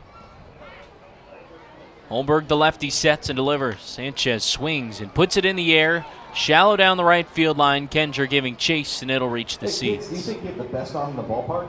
Then head on up to the family fun zone and try out the speed pitch. I wouldn't be surprised if Darby Myers wanted to get a little aggressive along the base paths here. Certainly known for his speed. It's one of his top attributes. And going up against his former team, he's reached base. The Ducks have already stolen 2 off the combination of Holmberg and Gonzalez today. And I'm sure they'd certainly like to get more runners in scoring position. 0-1 the count, the pitch. Upstairs, Sanchez started the hands but stopped. So the count even a ball and a strike, 1 out. In the top of the 4th inning, still no score, and got an interesting drop-off into our booth here in the Flemington Department Store press box. I don't know where to put it. Time called here by Sanchez as he readjusts the black and white batting gloves. Well, if you listen to us regularly, you'll know that Nick Chirillo, Director of Ticketing, gets the job done for us. He always has our backs when it comes to food in game. 1-1. Breaking ball dips low.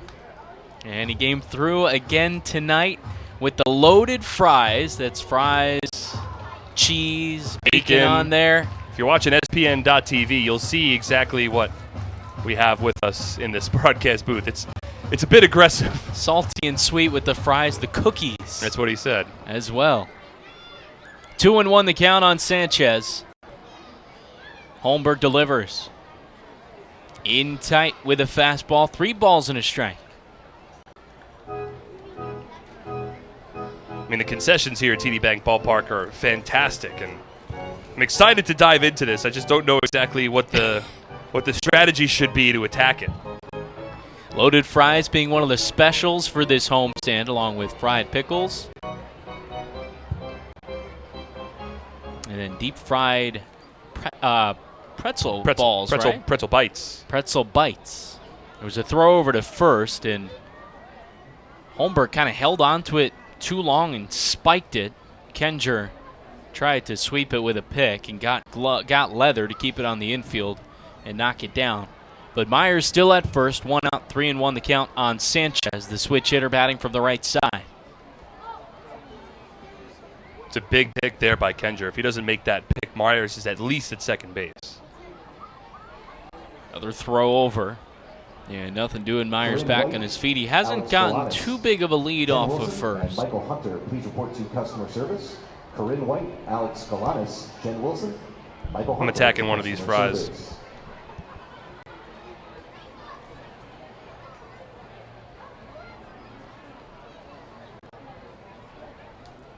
Sanchez pointing the bat out towards center field.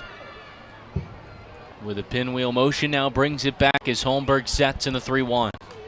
Fouled straight back our way, and about 4 or 5 rows down from us. We've both hopped up. We're both ready. I'm not letting you catch another one. Oh, that was online. That has more legs. I don't know if you can protect me. We saw it the whole way. We did. We both stood up. See, you're ready to go now. I'm ready. So the count runs full 3-2. With an out on Sanchez, Myers might take off from first. The pitch. Swung on, and this one lined into left field. It's a base hit. Myers was running around second, and that gets past Flores. Myers getting the wave around third. He'll score easily as Sanchez cruises into second base. It's a 1-run double for Hector Sanchez. Long Island on the board, 1-0 in the fourth. There might need to be an error against Ramon Flores on that play. He took a bad route to that line drive, got to him in about 2 hops or so, and then it deflected off of his glove. And from there, it rolled all the way to the left field wall. Myers likely would not have been sent home from third had Flores successfully cut that ball off. But it deflected off of his glove, rolled to the left field wall, and Myers, with plenty of speed, able to race all the way home. And the Ducks strike first for the first time in this series. So 1-0 they lead as the 9-man Vladimir Frias steps up. Runner on second. First pitch inside. It's off the glove of Gonzalez into the backstop. So Sanchez over to third. And we'll see whether that's a wild pitch or a pass ball. I'd assume that's a wild pitch. For now, it's going to be a double for Hector Sanchez. An RBI on the play also. And he gets the RBI. I agree with you, though. Off the bat, if that ball is knocked down by Flores, I don't think Darby Myers scores. So now it's Sanchez at third, and Frias swings and pops it up out of play right side. Somerset, as of late, has had a tendency to get on the board first, and especially the way their starters have been dealing. It's helped them fare pretty well. Certainly has, but now Patriots have to be aware that Travis Banward has looked really strong tonight also. He's proven to be a tough cookie to crack. Patriots have won 5 straight, 1-1. In tight to Frias. Corner infielders are up the middle halfway. About even with the bag.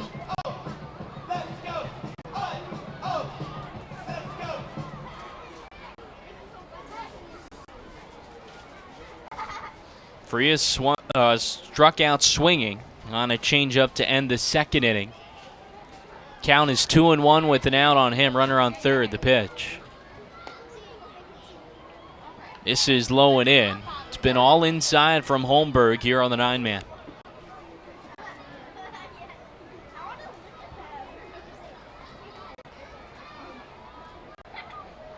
It's a humid night at TD Bank Ballpark. Fair crowd on hand. Fireworks after the ball game. And the 3-1.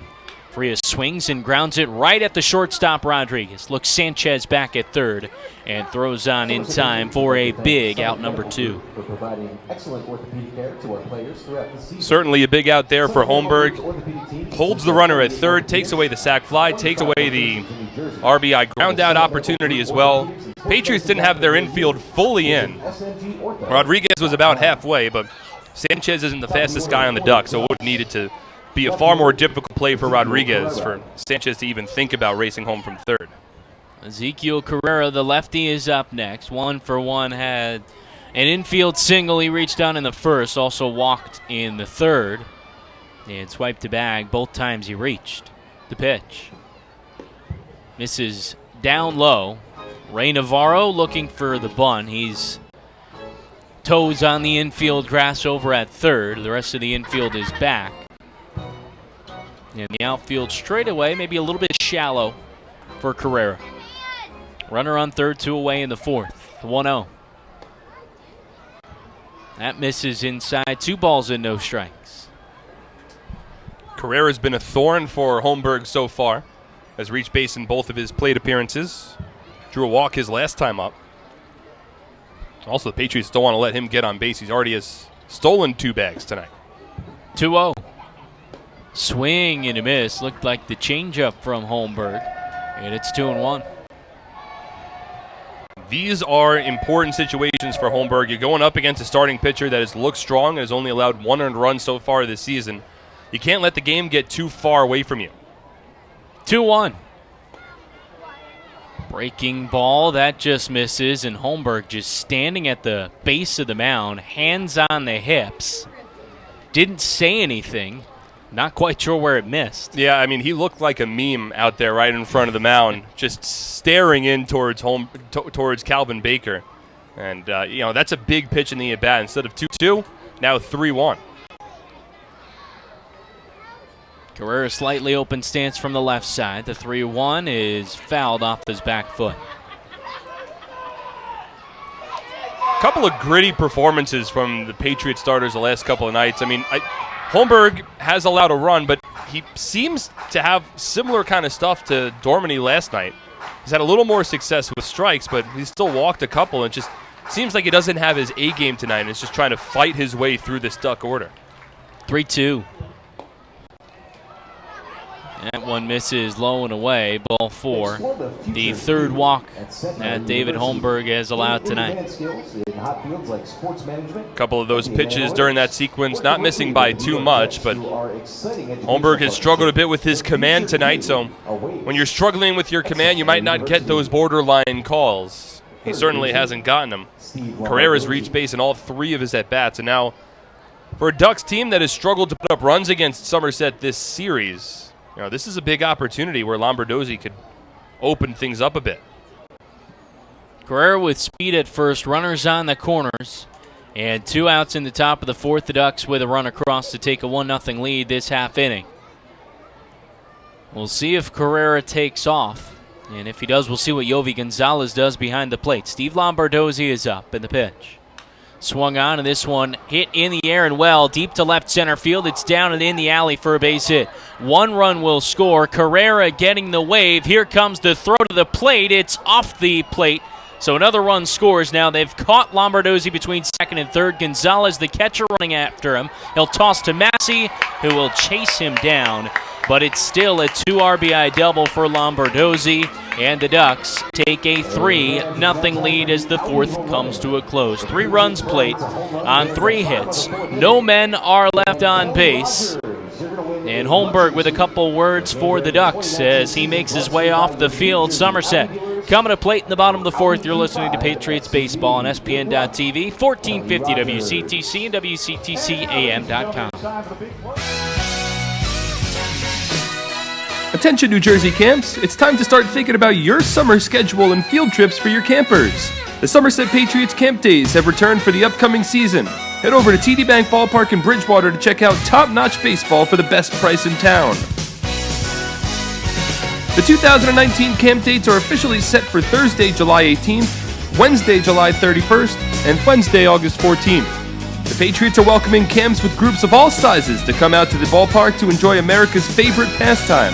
Each game begins at 11:05 a.m. and tickets start at just $8. There are also lunch options available for just $5. In addition, each camp in attendance will be welcomed with a public address announcement and a scoreboard announcement during the game. Camps can also take advantage of our on-field programs throughout the game based on availability. So book now to ensure a memorable baseball-filled, fun-in-the-sun trip for your camp today. Give us a call at 908-252-0700 or visit SomersetPatriots.com to lock down your camp's perfect summer trip. Department store.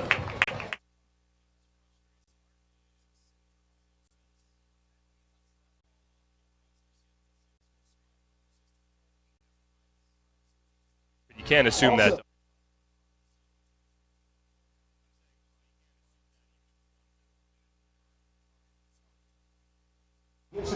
Looking for a new or used car? There's no better place than the Flemington Car and Truck Country, family of brands located on Route 202 and 31 in Flemington, New Jersey, or at Flemington.com. There you'll find a family-centered organization ready to take care of all of your automotive needs, as they've done since 1976. Patriots find themselves in a bit of a hole in the bottom of the fourth. Still plenty of time left in this one, but 3-0. The Long Island Ducks leading the Somerset Patriots. Ray Navarro will lead things off. And still working against Travis Banwart, who's only allowed a hit to this point. The righty winds and delivers. Misses outside to Navarro. Banwart making his third start with the Ducks. Was picked up in early June from the Mexican League, 1-0. Is a slow breaking ball that misses outside. So 2-0 the count on Navarro. Hitting .288 for the Patriots, and the pitch. Fastball called a strike. Continues to rain goodies down in the press box. Mark Russinoff, VP of Public Relations, delivering now vanilla shakes. 2-1. Tapped foul. 2-2. I mean, first director of ticketing, Nick Chirillo, brings us loaded fries with bacon and cheese, cookies, and something else maybe, I don't even know. And now we get milkshakes. My goodness. 2-2. In tight, the count runs full here on Navarro, leading off the bottom of the fourth. 3-2. Shortstop Frias shaded up the middle a bit. Big hole on the left side for Navarro. 3-2 pitch. Fastball misses away. Navarro works a walk. The first of the outing allowed by Travis Banwart. And that breaks up a stretch of 9 consecutive retired ever since he allowed a leadoff base runner to reach in the bottom of the first inning. And this is an important inning for Banwart. Your team's just taken its first lead of the series, in an important series where a win for Long Island thrusts them back into a tie for first place. You want to throw up a 0 in the immediate half inning after taking that lead. First base run of the Patriots have had since Ramon Flores, who led off their offensive night at the plate with a hit. And the first pitch to Will Kenger is called a strike. Of note, don't think we've talked about it yet, but Mike Francoso, the third base coach tonight for the Patriots, transitioning into that player coach role. And over there for Glenn Barker. Banwart set to the belt, the 0-1. Misses upstairs. Sanchez popping out of the crouch.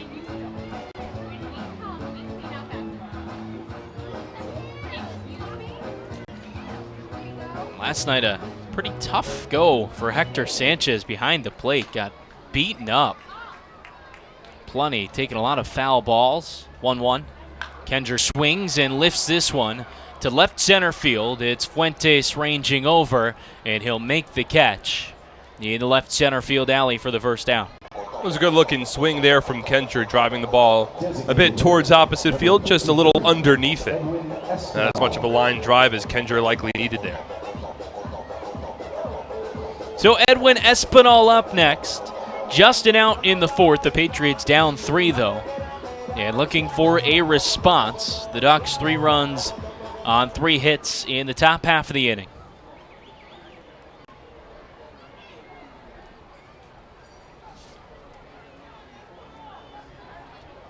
Banwart sets.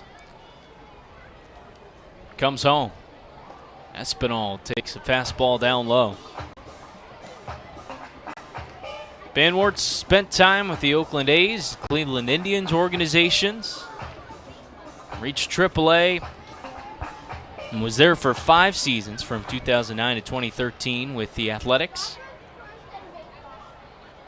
Throw over to first, Navarro back on his feet.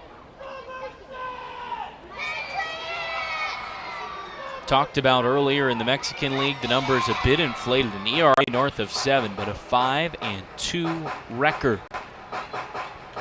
So far, he's fared well in the Atlantic League, too. A 1-0 record. ERA under 1 through his first 2 starts. 1-0. That one clips the outside corner for a call and strike. Espinal, a conversation with home plate umpire Calvin Baker.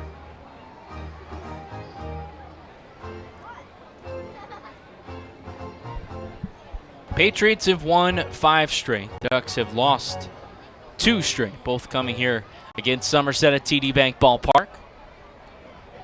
1-1. This is low. Nope, it's called a strike. The Patriots have had their frustrations with Calvin Baker's strike zone so far tonight. And now the Patriots starting to bark a bit towards first base umpire Joe Cruz as well. Tired dugout, frustrated. Brett Jody having a conversation from the top step looking towards Cruz. Cruz kind of put the hand up, now shrugs the shoulders as if to say, I don't know what you want me to do. 1-2 the count on Espinal. With an out in the 4th, a runner on first, that's Navarro. Van Wert, the righty, set to the belt.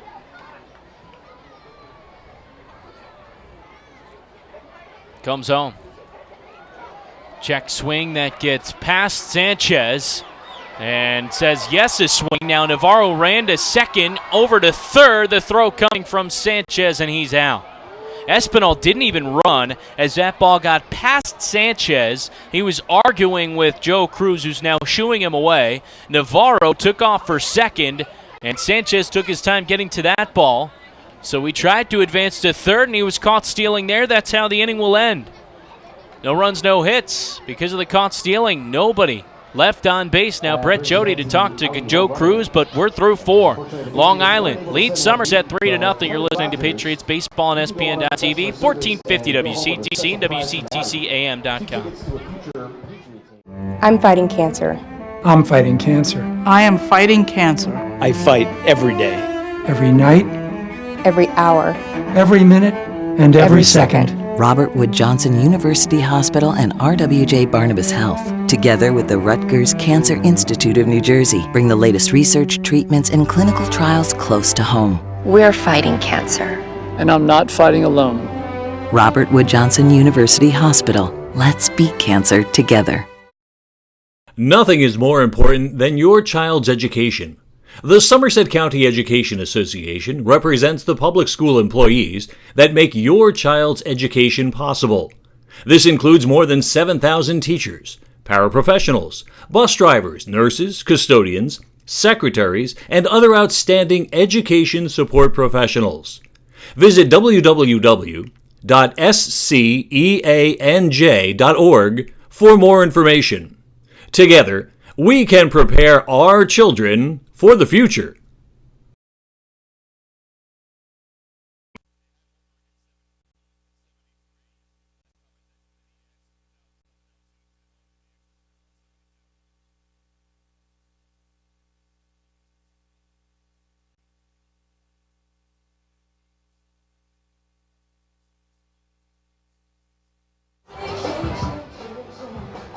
Fans get updates on the team, ticket specials, and upcoming promotions with the Patriots Blast. Text Somerset Patriots, one word, to 22828. That's Somerset Patriots, one word, to 22828 to get signed up today.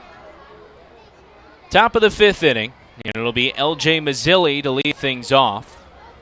First pitch from Holmberg. That misses low and away. The Long Island Ducks leading the Somerset Patriots 3-0. And a wacky end to both half innings of the 4th. Steve Lombardozzi got caught in a rundown as the 1-0 is tapped right out in front, but Holmberg Misses it. Comes up empty. It hit off of his glove, and he took his eyes off the ball. So L.J. Mazzilli will reach on the E1.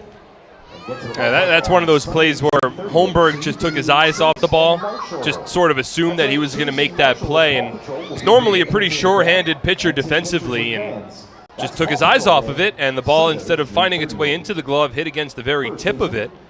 And with the Ducks already leading 3-0, can't allow too many additional base runners, especially on plays where you should be recording outs. Well, the Patriots certainly frustrated the way the fourth inning ended for them. As David Washington, the threat, comes up with a runner on. First pitch misses upstairs. They were able to retire Steve Lombardozzi, caught between second and third after he collected a 2-run double. But then for Somerset, with Edwin Espinal at the plate, a questionable strike call, and then first base umpire said he went around on a swing. Espinal was upset. 1-0. Called a strike on the outer half. And in the midst of that wild pitch in which Espinal was retired on the appeal, Ray Navarro took off from first, tried to advance all the way to third, and he was caught stealing. I like players being aggressive, but you're down by 3 runs and you need base runners. 1-1. Waved at and missed. A big hack from Washington. Holmberg ahead 1-2. I mean, of course you want to get somebody closer to home plate, and you don't necessarily need to have all 3 runs at the same time, but it seemed in that situation like the risk might not have been fully worth the reward. You have to pick your spots. Yeah. It's 1-2 here on Washington. The pitch. Swing and a hard hit grounder out to short. Rodriguez flips to second for 1, on to first, not in time. Washington runs well and beat the throw over to first by about a step. He'll reach on the fielder's choice, but there is an out recorded in the 5th. That's just Washington beating out what otherwise should have been a tailor-made double play. I mean, the ball slowed up a bit as it got to Rodriguez, and maybe not the strongest turn and the hardest throw from Massey from second base, but Washington just runs well. He was able to beat that one out. Lou Ford now up. Longest tenured Atlantic League player in his 10th season with the Ducks. He's 0 for 2 so far tonight. Ford also doubles as the team's hitting coach. Here's the pitch. Called a strike on the outer half. Washington off of first has speed. He's now 0 for 2 tonight, but reaches on the fielder's choice.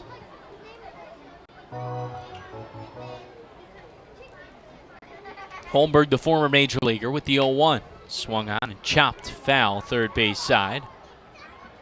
Kids, you still have time to check out the NJIT Holmberg spending time with the Chicago White Sox, among some other major league teams, initially drafted in the second round by the Chi Sox in 2009. NJIT Family Fun Zone, located behind section 217.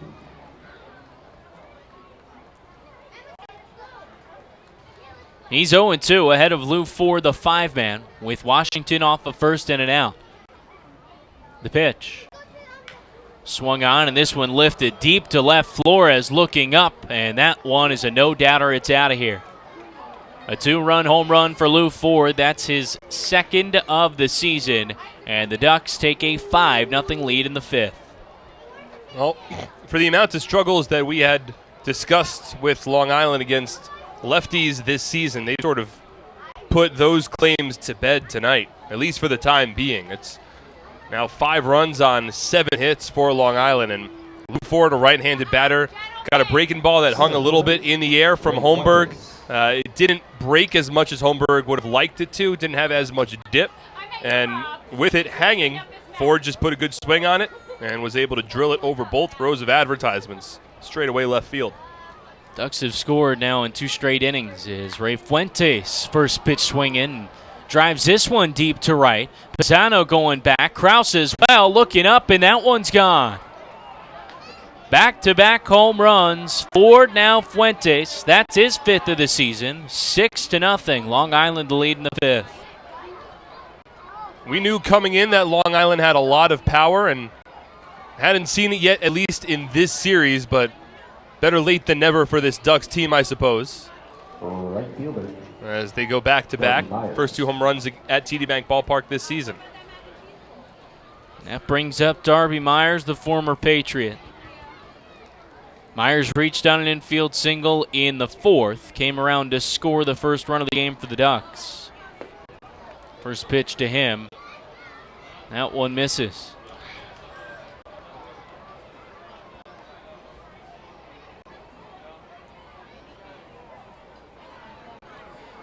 Holmberg from the windup with the 1-0. Swung on and a ground ball. Routine out to the shortstop Rodriguez. Up with it quickly and makes the play in time to first for the second out. Now for the 2019 Atlantic League All-Star Game.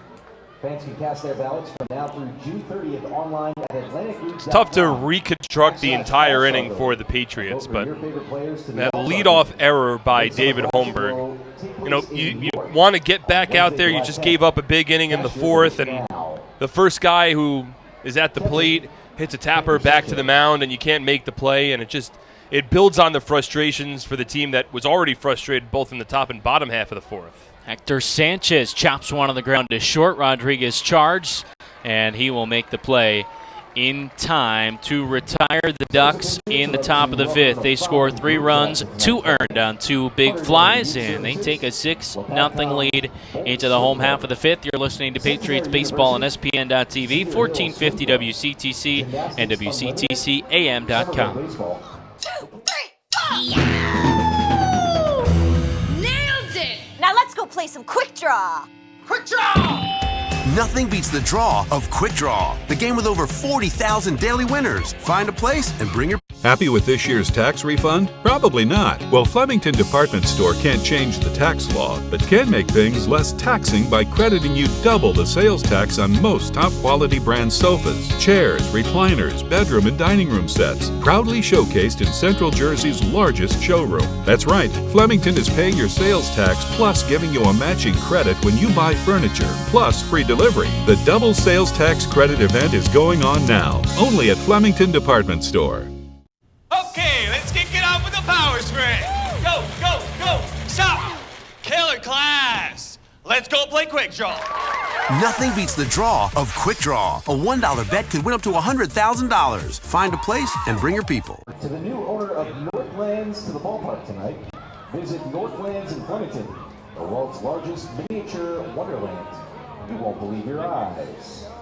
A few other birthday announcements. Happy birthday to Heskey Benedict, J.J. Ryder, and a happy belated birthday to Jesse Leopard, who turned 34 years old. Happy birthday, Jesse. Attention fans, we are now looking for... Have your next barbecue at the ballpark. Groups of 30 or more can enjoy the game from the picnic area located down the left field line and enjoy the all-you-can-eat barbecue buffet. We do all the work so you can just sit back and relax. Call the Patriots Group Sales Department at 908-252-0700 to plan your ballpark barbecue. Looking for a great deal on a car? You'll score big savings at your Tri-State Ford dealer, proud sponsor of Somerset Patriots Baseball. Visit tristateford.com for information today. Travis Spanwart works into the bottom of the 5th inning.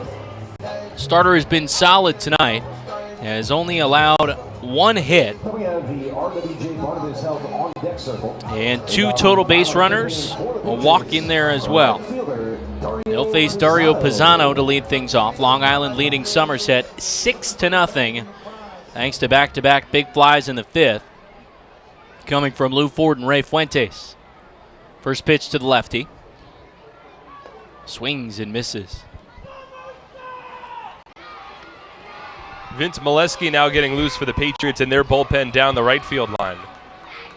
Holmberg overall at 85 pitches through 5 innings. I would imagine he's thrown his last pitch of the evening. 0-1. Misses up and away. You never want to throw necessarily the white flag in a ball game, and bringing Vince certainly does not do that. However, Vince is your long man, and might be a situation where Brett wants to get him a little bit of work, trailing in this ball game by 6 runs. 1-1. Swing and rolls it over up the first base side. Washington will field and take it to the bag himself for out number 1. I mean, the combination of the way that Banwart's looked so far for the Ducks, along with the current 6-run deficit for the Patriots and the way the Ducks offense has been able to put up runs tonight, certainly a tough hill to climb for the Patriots to get back in this one. Alfredo Rodriguez up next. 1 out in the bottom of the 5th. Pitch. Breaking ball. That called a strike. Major League Baseball continues to test out the TrackMan system here at TD Bank Ballpark. 0-1. That misses in tight, and we continue to await that really exciting unveiling of the TrackMan system, hopefully in the next couple weeks here. 1-1 pitch.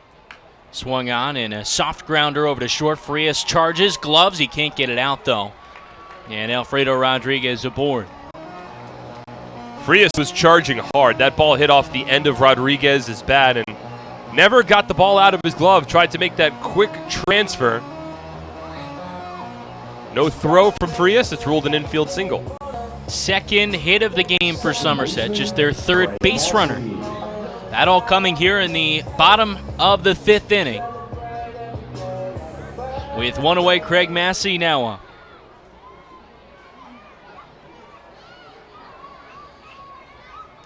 Rodriguez off of first. Has 5 stolen bases. Pitch to Massey. Cued foul. Massey had an 11-pitch sequence against Travis Banwart in his first at-bat back in the 2nd inning and seemed to be right on a number of pitches before ultimately striking out on a fine curveball. Somerset down 6, looking to claw their way back into this one. Banwart, the righty, sets at the belt. 0-1. Fouled straight back 0-2. Massey in a hole. Massey out of the lineup for Somerset the last 2 days. And not a guy that gets a whole lot of rest. Had a Patriots long 22-game on-base streak earlier in this season. Certainly looking to get back to that. Lefty with the open stance. In an 0-2 hole, though, the pitch. Breaking ball in the dirt. Sanchez blocks it. And I think that last at-bat for Massey is a good indicator that it might be slowly working his way back to the player he was last year.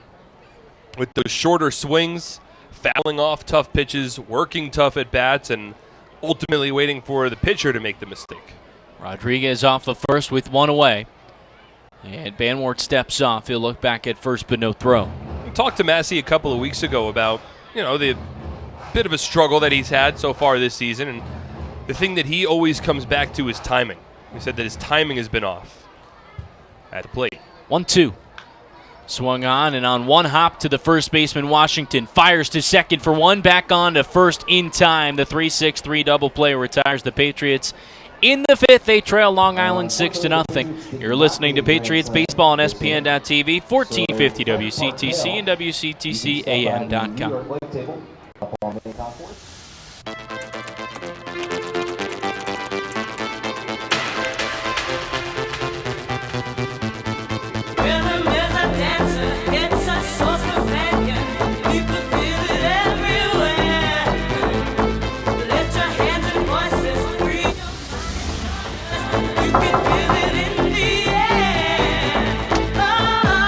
Sorry, we were running late. No problem. Come on in.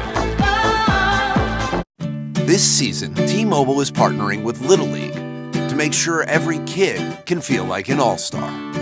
With T-Mobile, parents across the country can share the action, the highlights, and the lowlights.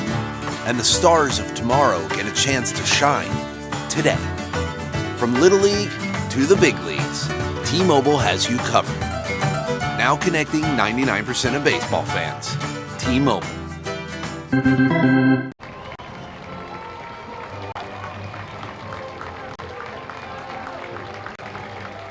The Somerset Patriots and PSE&G thank you for your dedication and service to keep our country free. PSE&G is proud to be a military-friendly employer.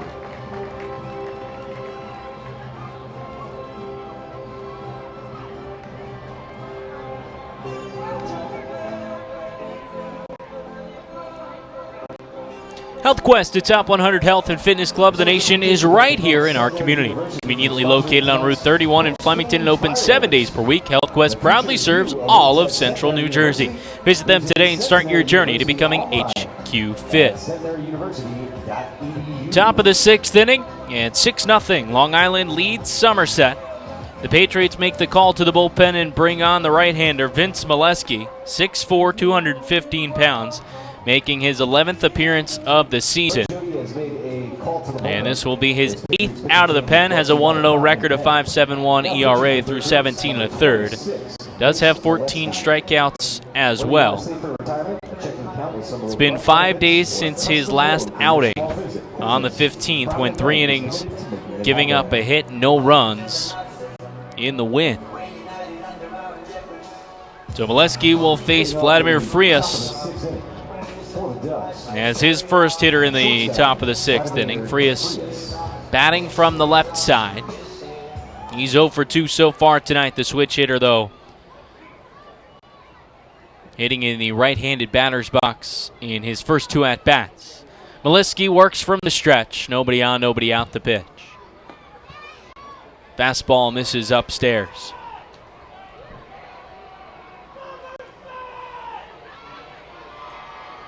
Long Island 6 runs on 8 hits, including 2 home runs. The Patriots no runs on just 2 hits, and Somerset has made an error. Molesky the 1-0. Frias fouls it straight back.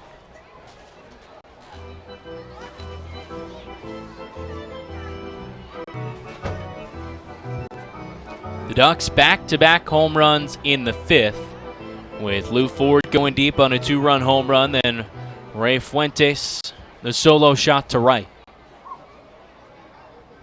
Molesky sets. Here's the 1-1. Called a strike.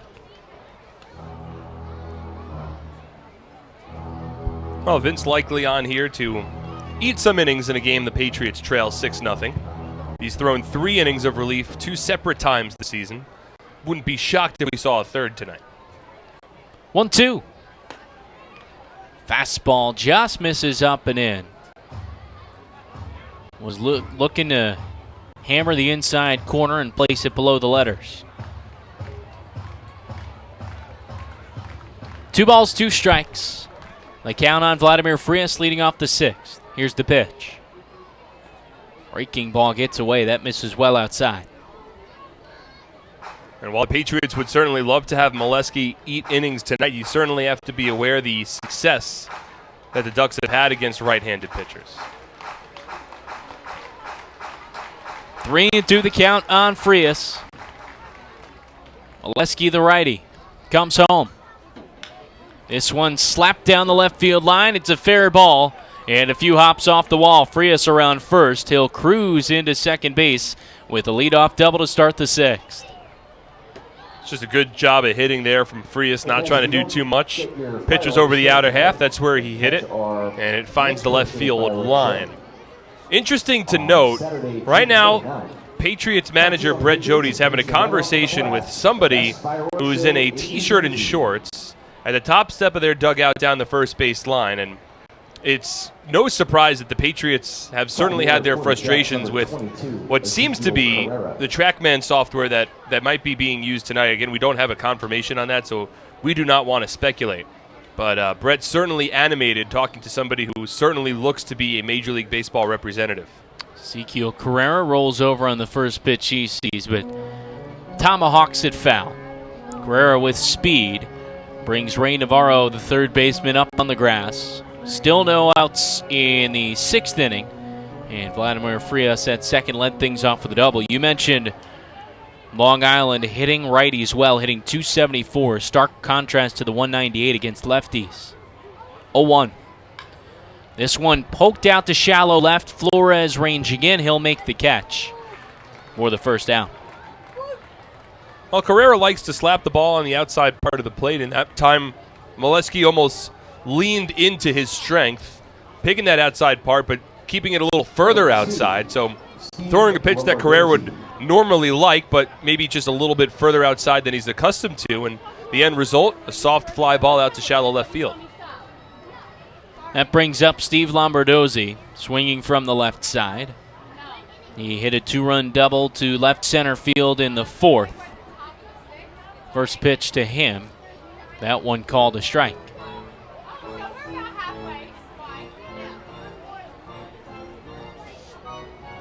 Molesky, the second-year Patriot.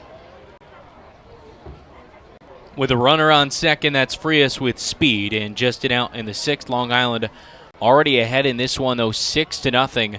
We're in the top of the 6th.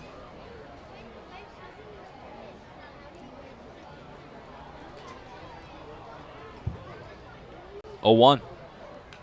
Fouled straight back. Well, the conversation between Brett and that representative has come to an end. It only lasted maybe 3 minutes or so, but just from the way that the Patriots have reacted to a couple of calls tonight, and a lot of the players that are hanging their arms over the top railing of the dugout down the first base line, I think there's just been a little confusion as to the implementation of the software. 0-2, that misses in tight. And we've had games, and it rings true tonight, where the home plate umpire will have the earpiece in, but we've been told that they're calling their own game. Again, I don't want to speculate too much, but I did speak with the official scorer for the Patriots, John Nolan, in between innings. 1-2. He swung on and lifted. Foul ground left side. Navarro over along the wall, and it hops into the seats. Navarro makes the catch off the hop. Tried to sell it as an out. So we don't have official confirmation from Major League Baseball, but from John's vantage point and discussing things with him, he had mentioned that it seems as though TrackMan is being used tonight, and that it's certainly a possibility that some of the delays in the calls from the home plate umpire Joe Cruz could be in the transmission of the signals. 1-2. Check swing on a changeup in the dirt, and no swing from Lombardozzi. So the count evens at 2 balls and 2 strikes with Frias off of second and Justin out in the top of the 6th. And look, we knew that it was being tested quite often here over the last couple of games, and we've seen it tested at TD Bank Ballpark a number of times, really dating back to towards the end of May. And it's only a matter of time before this exciting new software is plugged in. Yovi Gonzalez asks for time, and now will make a trip out to go over signs quickly. Calvin Baker, home plate umpire, escorts Yovi. Because the exciting things about this TrackMan are not just the ability to call balls and strikes based on a set strike zone, but it also offers the opportunity to see the exit velocity on balls that are hit in play and the spin rates. You can see a lot of things. There's a lot of stuff that's very exciting. So both teams in the league, they're ready for this TrackMan stuff to get going. 2-2. That misses up and away. Well, it's used at, so many levels of baseball from college really up. And it's not used how the Atlantic League is looking to implement it to call balls and strikes, but it tracks a lot of data points. It tracks over 20 data points on every single pitch of the game. Count runs full here on Lombardozzi, the pitch. Misses away, ball 4. A good at-bat from Steve Lombardozzi to work a walk, and now runners on first and second, just and out in the 6th. Yeah, so the frustration, I think, with some of these teams is not the use of the software. I mean, everyone that I've spoken to pretty universally seems excited about it. They're excited about the opportunity of having a consistent strike zone. They're excited about the opportunity of all of the data points that it allows major league organizations and scouts to see. The frustrations have come in, how exactly it's being ushered into the league. Well, Jay Mazzilli goes around on a check swing in the first pitch that he sees. And there's just been, there's some games where, of course, with anything, you want to test it out before you use it. So the Atlantic League has been testing out the software and trying to work out the kinks before it officially is used full time. 0-1 is swung on, and a grounder off the end of the bat to short. Flips to second for 1. Massey will not throw on to first. So fielder's choice for the second out. And Mazzilli aboard at first, now runners on the corners. Alfredo Rodriguez had to field that ball right after Vladimir Frias sort of ran in front of him.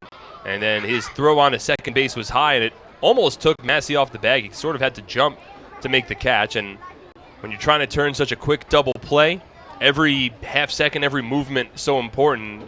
And with Massey having to come off the second base bag a bit, not a chance for the Patriots to turn two. So with 2 away, it's David Washington. 2 men aboard as well for the Ducks, with runners on first and third. They already lead this one 6-0. We're in the top of the 6th inning. Molesky sets, kicks with a pitch. In tight with a fastball.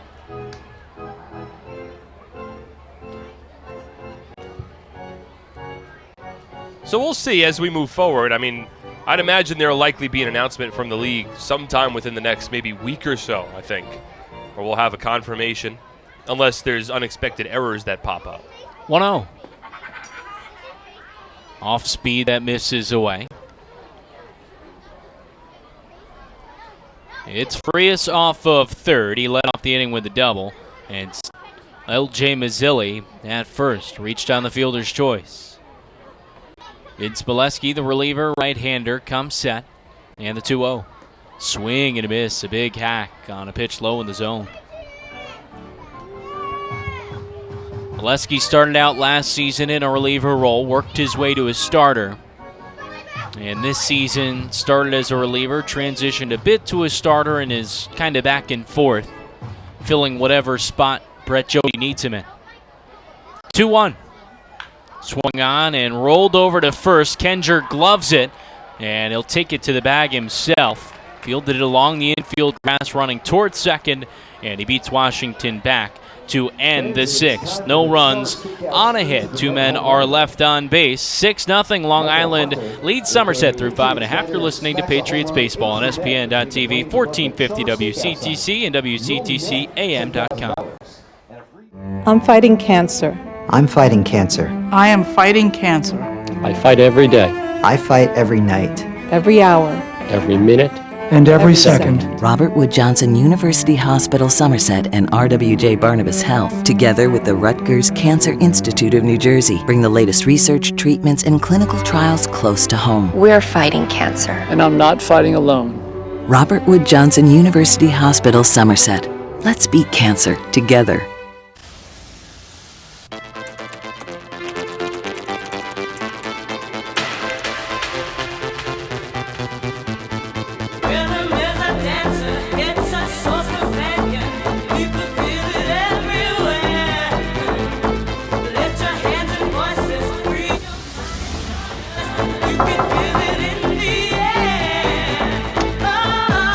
Sorry, we were running late. No problem. Come on in.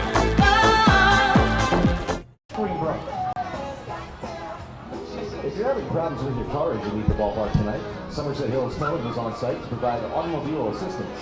Simply raise the hood of your vehicle or make contact with a Somerset Patriots staff member. With locations in Bridgewater, Lebanon, and Bernardsville, Somerset Hills Towing is there for all of your automobile towing needs. For more information, call 1-888-2-FLATBED. The fans don't go anywhere just yet. Tonight you'll be treated to the best fireworks show in all of New Jersey, courtesy of Centenary University.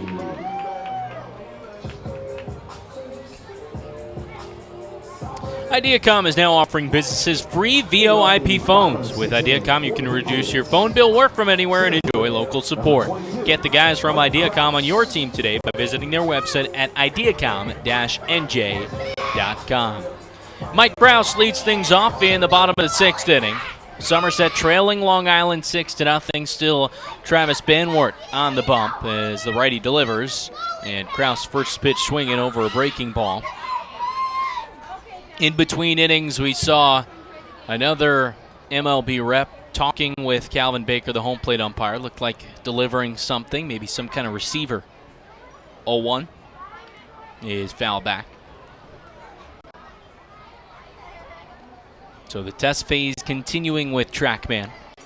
0-2 the count on Michael Krause. 0 for 1 so far tonight. He struck out swinging. Does have a 12-game on-base streak going. Banwart winds with the 0-2. Upstairs a fastball. Banwart's only had to work and face one over the minimum to this point. Faced 4 batters in the first inning. Since that point, he's only allowed 2 more base runners. There's the wacky end to the 4th and a 3-6-3 double play, which ended the 5th. 1-2 pitch. Upstairs as well. Mark mentioned that odd end to the 4th. It was a check swing on a wild pitch that got past Sanchez. Navarro was at first, so Espinal could not run. He was punched out. Navarro tried to go first to third. He was caught stealing. 2-2 pitch. That one misses just up and away. And the count runs full. Krause has gone from 0-2 to 3-2. And this is a situation for Krause where you can't hit a 6-run home run. You're more valuable getting on base and starting up a rally than necessarily trying to swing for a home run. 3-2. Swing and a ground ball. A diving stop by the third baseman, Lombardozzi, up and throws in time to beat Krause by half a step. And Mike Francoso, the first base coach, palms to the sky, did not think that was the right call. Well, it was a tremendous play by Lombardozzi just to get to the ball initially. Diving full extension to his left, robbing a base hit of Michael Krause, and then rose to his feet and sidearmed the throw to first. And it was a little high. David Washington didn't have an opportunity to stretch out to get the ball quicker. Instead, he had to sit back and reach up. Very close play at first, and call didn't go Somerset's way. Yovi Gonzalez up with an out in the 6th. Checks his swing, but a called strike. So Francoso has gone from third base coach to now first base coach. G back out there. Glenn Barker for Somerset. The 9-man Gonzalez at the plate. Here's the 0-1. Breaking ball, that misses low and away. Tell you what, it's been a lot crisper of a game for the Ducks tonight. This is a Ducks team that for the majority of the season has had the best record in the Atlantic League. 1-1. Swing and a miss. 1-2 the count here on Yovi. And we saw some uncharacteristic mistakes from the Long Island Ducks. I mean, a couple of errors yesterday. Their batters consistently struggling, and between their plays defensively tonight and the starting pitcher Banward and a couple of home runs, it's just been a way better game. 1-2 in the dirt. Looked like a 58-footer that hopped out in front of the plate. And this is what the Patriots should expect moving forward. I mean, these two teams are going to be going toe-to-toe, neck and neck the rest of the first half, which is why these meetings between the two teams are so important. Here's the 2-2 from Banward. Just tapped foul off the end of the bat. It was a breaking ball.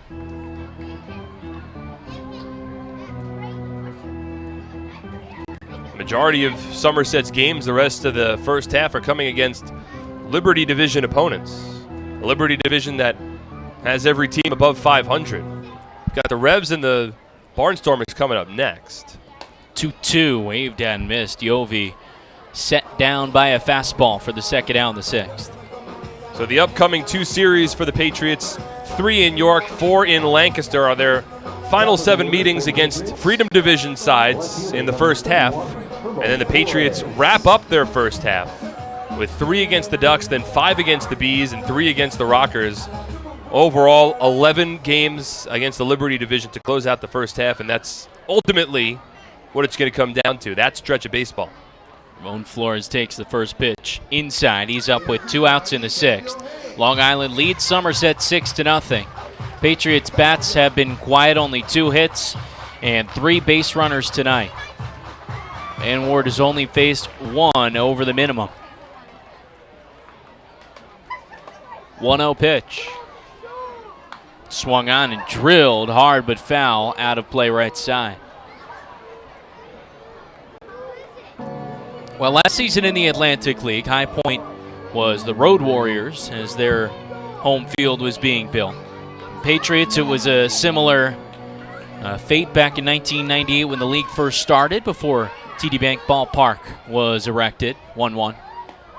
Misses outside. Saw some interesting news that the Tampa Bay Rays have received permission from Major League Baseball to look into splitting their season between Florida and Montreal. Do not like that. 2-1 pitch. At a fastball called the strike. Owner Stuart Sternberg saying that the concept is worthy of serious exploration. 2-2. Fouled away. Well, the Rays, a team that they've struggled with attendance and building a core fan base, but two very different parts of not even the country, of the world. Because Yes. you're talking Florida, you're talking Montreal, Canada. If I'm Montreal, I know that I'm pretty much in line as the next city. 2-2 is scooped down the right field line. It's Myers giving chase, but that'll land foul in the Patriots bullpen. If I know I'm pretty much the next city, and baseball, expansion has been a topic of conversation for a while now, I don't know if I would want to settle for a team for a couple months out of the year. I mean, Montreal fans, the not Expo fans, Montreal fans, I'm sure they want their own team. They don't want to root for the Rays. They want to root for the Montreal team. 2-2 is grounded wide of the first base side foul. 2 away in the 6th. And this won't be happening anytime soon. I believe the Rays deal goes to 2027 at the Trop. So we're talking a long ways out on this one.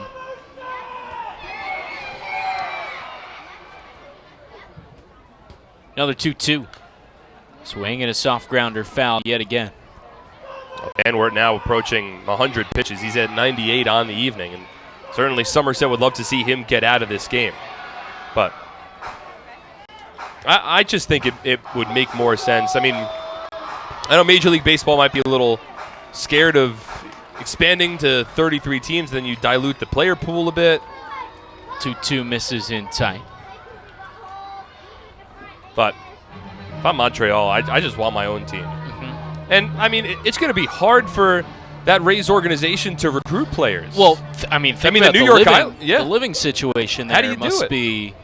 I mean, I've heard Montreal is a beautiful city. And during the summer, I'm sure it's very nice up there. But you expect players to have 2 homes? No, you can't. 3-2 the count on Flores with 2 away the pitch. Slow breaking ball dips low. Flores aboard with a 2-out walk in the 6th. He's just the 4th Patriots base runner tonight. So it would be what? April and May in Florida, and then June, July, August in Well, I wonder Montreal. if you do the first half of the season in Florida, second half in Montreal. But what's the general reason behind this? Is it to give Montreal a team? Is it to curb attendance? Is it to avoid weather? Pitch here to Ray Navarro, foul back. Well, the Trop indoors. Yes. But I'm saying, are you avoiding cold weather in Montreal by keeping them south? Because if the concern is attendance and you think that Montreal will draw better, then just give Montreal the team. Right, just move there. Flores off of first. Patriots down 6 in the 6th, the 0-1. Up and in, that misses. Seems like it would be hard to pull all the pieces together. And then the Rays, an organization that already struggles to draw big-name players, I think that would be another knock against them. 1-1. This one swung on and looped out to shallow center field. Fuentes coming on. He'll settle under it and make the catch for the final out in the 6th. No runs, no hits. 1 man left on base through 6. Long Island leads Somerset 6-0. You're listening to Patriots Baseball on SPN.TV, 1450 WCTC, WCTCAM.com. What better way to spend a summer night than taking a group to a Somerset Patriots game? Enjoy one of the best ways for families, friends, and businesses to catch affordable entertainment right here in Central Jersey. Groups of 30 or more receive $2 off the normal price per ticket, starting at just $8.50. These groups can participate in our on-field promotions, including a pregame performance, color guard, baseball buddies, Field of Dreams, or the 7th Inning Fun Bunch. The Patriots also offer fundraising opportunities for groups of 250 or more for even larger discounts. Head over to our picnic area located down the left field line, where groups of 30 to 500 can have a ballpark barbecue. For $28 a person, get a ticket to the game and an all-you-can-eat barbecue buffet. Overlooking the left field line is the party deck, where an upscale buffet will be served along with a cash bar for groups of 30 to 150 for $39 a person. Groups of up to 30 or 40 can have private use of a fully furnished, climate-controlled hospitality suite. with indoor and outdoor seating alongside wait service. Our exclusive Diamond Club is a large indoor hospitality space located on our suite level, perfect for holding meetings and entertaining clients. Here, outdoor balcony seating is accompanied by an hour-and-a-half upscale buffet, a private cash bar, cocktail tables, bar seating, and a 60-inch smart TV. Email us at groups@somersetpatriots.com or call 908-252-0700 to lock down your perfect summer outing. Head on up to the 50/50 booth up on the main concourse. Hey fans, do you have a group of friends or coworkers you want to entertain? Then come to TD Bank Ballpark and party with the Patriots on our Audi Suite Level. The Somerset Patriots Suite Level is brought to you by your New Jersey Audi dealers and the 2019 Audi Q5 SUV. Take a test drive today and see for yourself why the Audi Q5 was born to not conform. Turn a double play with NJM Insurance Group's Bundle and Save discount. Get started today with an auto insurance quote at njm.com. This isn't just insurance, it's NJM. Patriots go to the bullpen again in the 7th inning here in this one. Long Island leading Somerset 6-0. And for the first time, we're seeing Jonathan Cheshire enter a ball game for Somerset. Signed just yesterday, 2 days ago now. Cheshire, a 24-year-old from Grand Rapids, Michigan, 6'1", 185 pounds. He's a side-arming righty. Began the season in the Toronto Blue Jays organization and made 14 total relief appearances split between High A Dunedin, Double A New Hampshire, and Triple A Buffalo. Had strong numbers overall with the Blue Jays organization, but now finds himself in Somerset making his debut. Does not have an over-the-top delivery.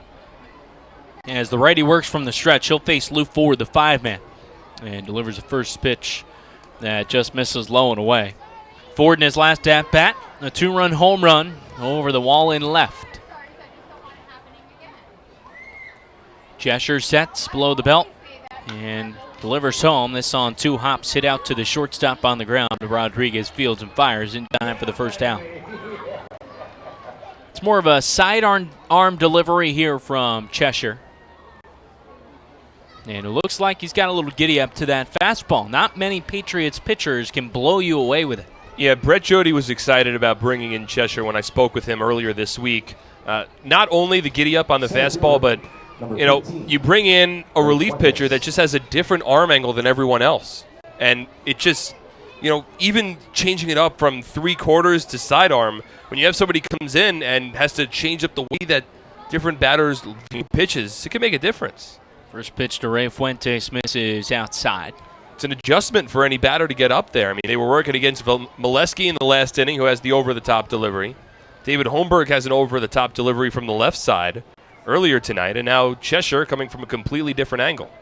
1-0 is off speed, and that one misses away as well. You just have to find a way to pick up the ball, and as you said, when you change things up as a hitter, it takes a little bit of time to get comfortable at the plate.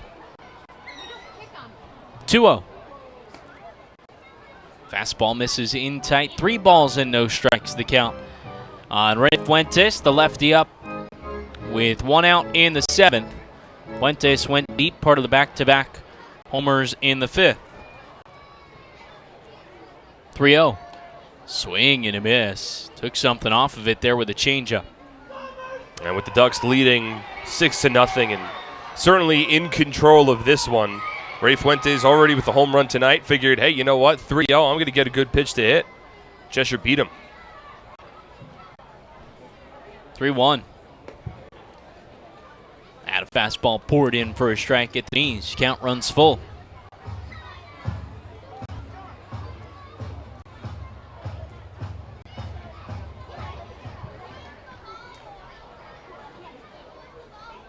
Three-two. Swing and a miss. Fuentes down swinging. Just the 4th strikeout for a Somerset pitcher tonight. That's the 2nd out in the 7th. It's a good amount of fight there from Cheshire, falling behind, and then 3 straight pitches, setting down Fuentes. And even though this is a 6-0 game for the Ducks, for somebody like Cheshire, this is your first impression to Patriots fans and this Patriots coaching staff in live action.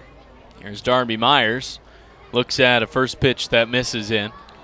So if you're Cheshire, you want to show well. You want to be you want to get the confidence of your coaching staff behind you, so in bigger situations moving forward, you start to get plugged into those roles.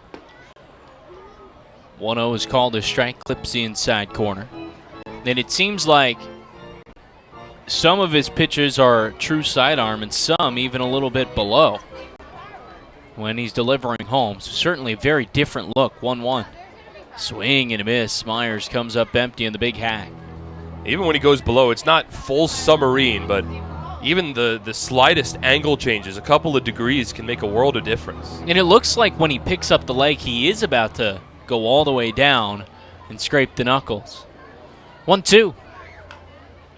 Swung on, and Myers fouls it off his chest off a bounce. Reminds me a little bit of Joe Smith, former New York Met, side-arming reliever, played with the Cleveland Indians as well, the Los Angeles Angels. Has a similar sort of look on the rubber. Smith may be a little bit more submarine than Cheshire, but similar approach, at least with the leg kick before sort of diving into the throw. 1-2 the count, 2 away. Here's the pitch. Myers swings and grounds it foul, third base side. Myers 1 for 3, reached on an infield single and scored in the 4th inning.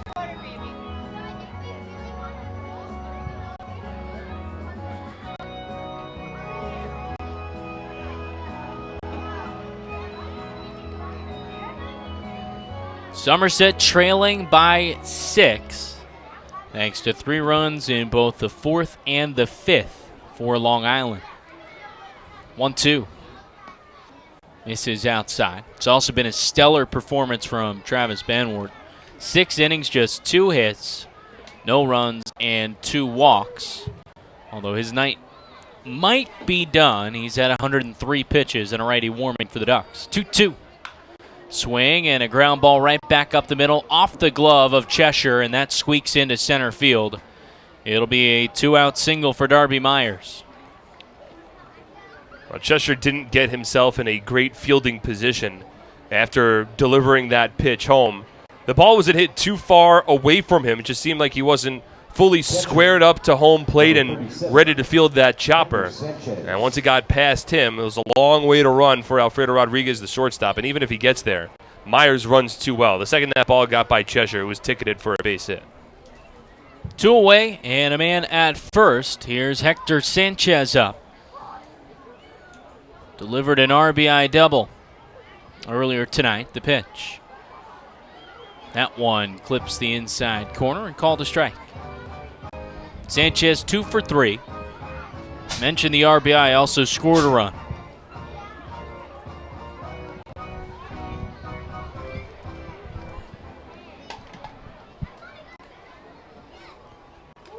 A 1. Swing and rolls this one over to the right side. Kenger fields it, and his momentum takes him towards second. That's where he'll go with the ball to retire the side. No runs on a hit. 1 man left on base through 6.5. Long Island leads Somerset 6-0. You're listening to Patriots Baseball on SPN.TV, 1450 WCTC and WCTCAM.com. At Flemington Car and Truck Country, we've been satisfying customers for over 40 years, providing selection. With 16 manufacturer brands plus over 500 available certified pre-owned vehicles. Convenience. With all our dealerships located on Route 202 and 31 in Flemington. And satisfaction. With positive reviews praising our business model every day. We'll never take our customers for granted. Flemington Car and Truck Country. Every day, we're here. So many good options. Man, I'm hungry. Ooh, let's do healthy today. I think that'll work. The healthy plate. What do we have here? So many good options. What do I choose? We have veggie burger, turkey burger, fruit cup. It all sounds so good, but something's telling me veggie burger. I think I'll have the veggie burger. A lot of great choices here at the Horizon Healthy Plate concession stand.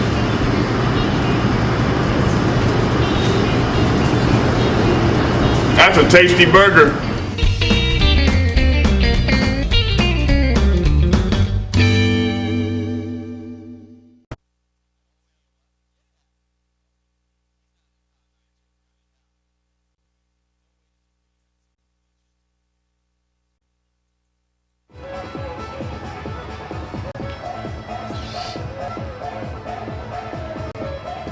For complete family eye care, go where the Patriots go. See Dr. I.B. Ehrlich and Dr. Martin Storbeck at Bridgewater Optometric Center, located in Pearl Vision at the Somerset Shopping Center. Bridgewater Optometric Center is the official eye doctor of the Somerset Patriots. Bring in your Patriots ticket stub for an additional 5% discount. Well, the Ducks make the call to the bullpen here to start out the bottom of the 7th inning. They'll bring on the right-hander Vin Mazzaro, looking to hold on to this 6-0 Ducks lead over Somerset. Vin Mazzaro played briefly with the Patriots in 2017. That was second season in the Atlantic League. Hasn't had the numbers that he would like. 1-3 with the 4.71 ERA. Over 21 relief appearances, he's tossed 21 innings. 16 strikeouts against 7 walks, but opponents hitting .321 against him. He takes the place of Travis Banwert, who had a very strong and efficient evening. And now we'll see if Somerset could have a little more success against this Ducks bullpen. Will Kenger will lead things off in the home half of the 7th. Mazzaro sets in the pitch. Fastball is called a strike. Taking a look around the Atlantic League, High Point way out in front of Lancaster in the top of the 9th inning. That at the Rockers home stadium, 8-2 the lead. York beating Sugarland 8-6, also in the top of the 9th. 0-1 is fouled away. And also an interesting note on that High Point Lancaster game for the Barnstormers, a position player is pitching. Caleb Gindel, who leads the league in RBI, is on the bump. He is 41.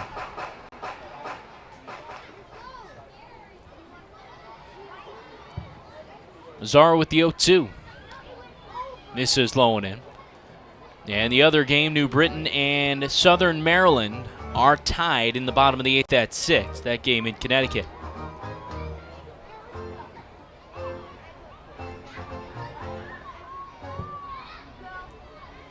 One, 2. Kenger takes that, a fastball down low. Kenger 0 for 2 tonight. Was tied for the league lead in batting entering the ninth. And certainly would love a hit here. Mazzaro with the 2-2. In the dirt, 3-2. So from 0-2 to 3-2 for Kenger.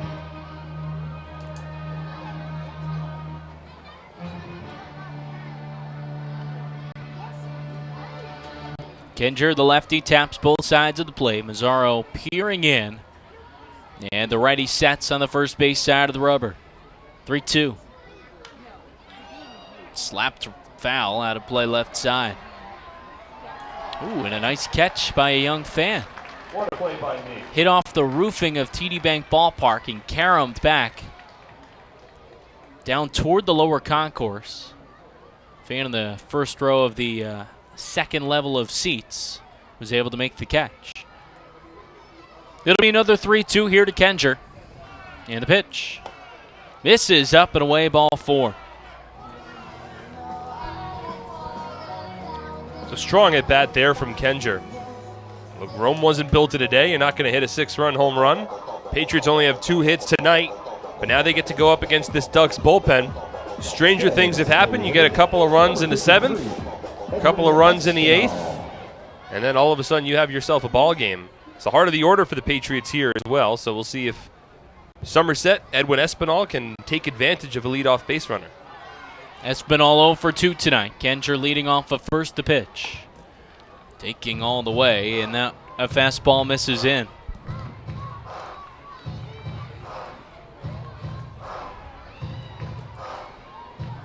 Somerset just 2 hits tonight to Long Island's 10. 6-0, the Ducks with the lead. 1-0. Swung on and chopped high over to third. Lombardozzi fields on the short hop, only has a play at first, and he will make it. It's a smart play there from Lombardozzi. No need to force it to second base. Probably wouldn't have gotten him out anyway, but with a 6-run lead, you're more interested in outs than you are trying to turn a slick double play. So able to get Espinal at first for the first out of the inning. Dario Pisano is up next.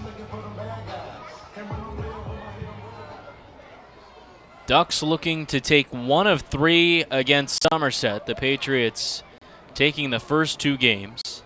And they currently have a one-game lead over Long Island. Of course, these teams will meet three more times here at TD Bank Ballpark in the first half. And Pisano fouls off the first pitch he sees. You think a lot is going to ride on those three games.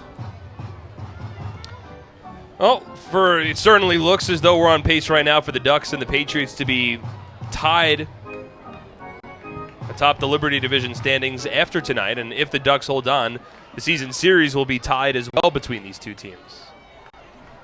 0-1. Pisano takes a fastball outside, 1-1. So what that means, if the series is tied after tonight, then not only, of course, you want to beat your opponent and move up the standings the next week, but whichever team wins at least two games in that series next weekend will also own the tiebreaker for the season, well, at least the first half series. And with the way that these two teams are moving back and forth, jockeying for positioning in the Liberty Division, that tiebreaker very well could become essential. And High Point's right there as well, sitting just 2.5 games back. 1-1. This is upstairs. And look, the last three games that the Patriots play in the first half in High Point. And after the longest bus ride they'll make all season long, an overnight bus ride from New Britain down to North Carolina. 10.5-hour drive on the 4th of July. So there's a very good chance that the Patriots could be going into that final series needing wins. 2-1. Called a strike on the outer half. And the series preceding that, 5 games played in 4 days in New Britain. Look, nothing in the Liberty Division is going to be decided tonight one way or the other. It's going to come down to that final week of the first half. Well, for Somerset, you're happy to have these final 6, and now it's down to the final 4 games against Long Island at home. 2-2. He is waved at and missed, an ugly swing from Pisano. But the tough part about their schedule is 14 of their final 17 games in this first half after tonight are on the road. And conversely for the Ducks, after they finish up their road trip tonight, they then host, they only have 3 more road games the rest of the first half, and those are here at TD Bank Ballpark. Aside from that, a 7-game series at home starting against the Lancaster Barnstormers tomorrow, and then another 7-game series at home to wrap up the first half. Alfredo Rodriguez foul tips the first pitch he sees, and that caught a good piece of Hector Sanchez, who's down in a heap. Not moving that right arm much. He might have taken that one flush. Trainer for the Ducks, Dottie Pitchford, comes out to make sure the Ducks World Series champion catcher is all right. But looking at this Ducks upcoming schedule, 4 against the Barnstormers, 3 against the Bees, all at home. And then 3 here in Somerset against the Patriots. And then after that, they wrap up their first half. 4 at home against the first-place Sugarland Cedars. But their final 3 games of the first half at home against Southern Maryland. So there's a possibility that the Patriots could be going into that final weekend of the first half if the standings are still close in the Liberty Division, where the Patriots will be going up against the Rockers down in North Carolina and the Ducks will be hosting the Blue Crabs. And Somerset's had their opportunity against Southern Maryland. I mean, they've won 6 in a row against the Blue Crabs, 6 of 7 at TD Bank Ballpark of late. It's just the way the schedule pans out. The Ducks will get the Blue Crabs at the end of the first half. Sanchez will stay in this ball game, and he has gotten beaten up bad this series. Yesterday especially, took a ton of foul tips off of his body, took a hard one off the mask, and blocked a ton of balls as well. Kendra is at second with 2 away. 0-1 the count on Rodriguez. The pitch from Mazzaro. Misses low and away.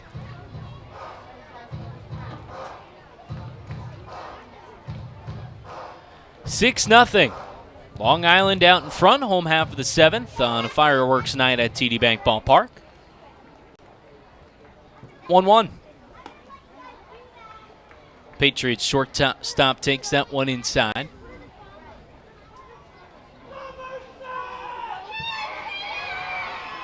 Rodriguez an infield single. He's 1 for 2 tonight.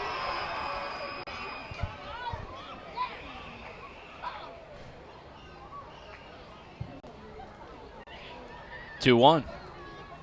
Swung on and grounded up the middle and out of the reach of Frias. Kenger being held up. The throw comes home and gets past Sanchez. That'll allow Rodriguez to scamper over to second base. That was the drive of the game, brought to you by your local Honda dealers. Initially it looked like Glenn Parker at third base was waving Kenger pretty hard, and I think Glenn might have been thinking that the center fielder for the Ducks, Ray Fuentes, might come up a little short and not try to put too much into a throw home. And he came up firing. And look, if Kenger was sent home, hindsight's 2020, probably scores with the throw off line. But right now it's more important for the Patriots to have base runners than to force the issue for one run. And that time G playing for a bigger inning. They do have base runners now, 2 in scoring position with 2 away in the 7th. Craig Massey is up. Mazzaro, the righty, sets first base side of the rubber. And the pitch. This is up and away to Massey. Well, if there was a time where the Patriots could try to make this ball game a little closer and a little more interesting for them, it would be now against a reliever who's about to throw his 20th pitch of the inning. 1-0. Call the strike.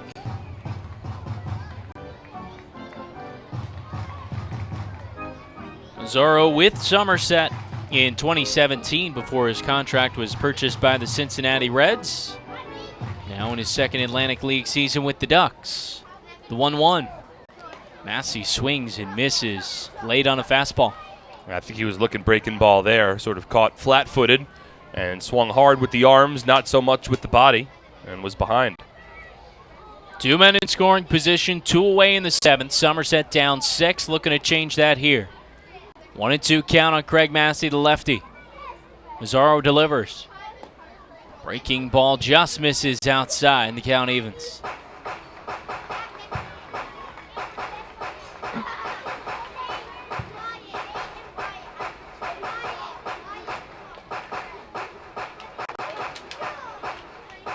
A hit to the outfield could score 2. Rodriguez with speed at second.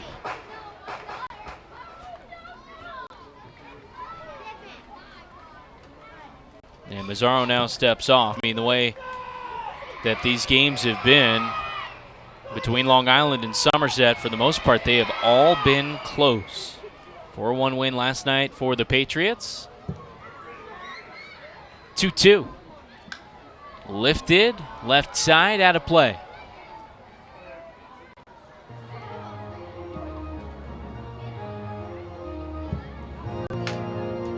Kenger at third, he walked.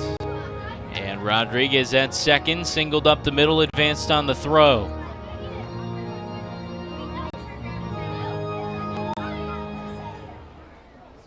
Mazzaro sets at the chest. Here's the 2-2. Massey watches a fastball miss away, and the count runs full 3-2. Another good at bat for Craig Massey. Struck out in the second inning, but it was an 11-pitch battle.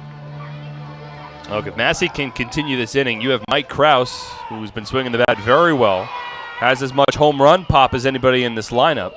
Krause is awaiting on deck. Somerset would love to bring him to the plate in this inning. Mazzaro with the 3-2. Fouled straight back. So it'll take an 8th pitch in the at-bat. Massey's done well to work these tough counts and fight off pitches, but the next step is to start to barrel some up, get them in play.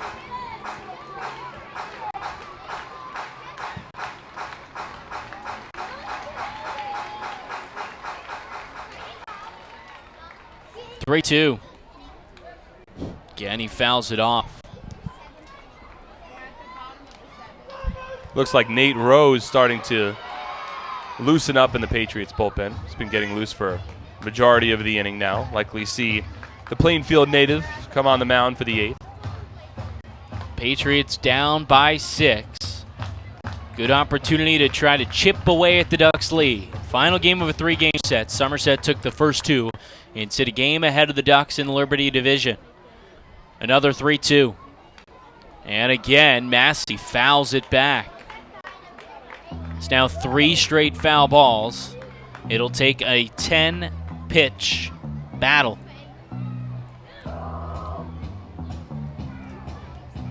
Mentioned already, but Massey was bested in an 11-pitch at-bat in the second. If he could right the ship here, that'd be big. 2 men in scoring position for Somerset.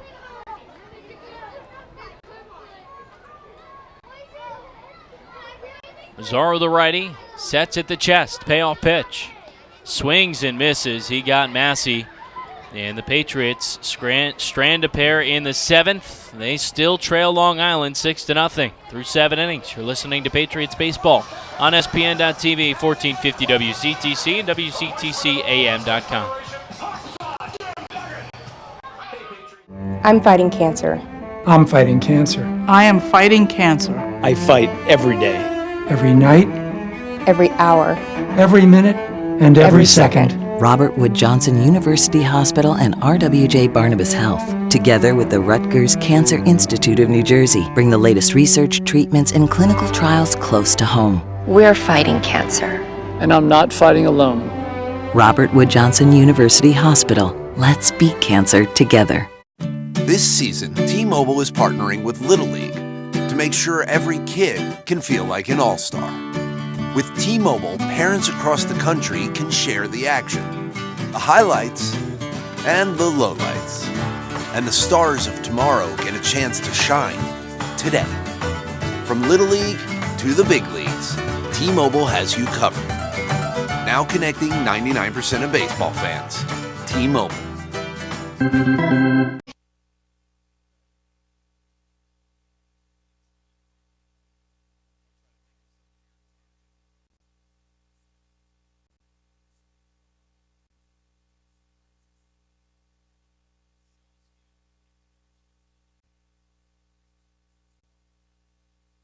Fastest small business loans around. No hoops, no hurdles, just quick and easy access to funds.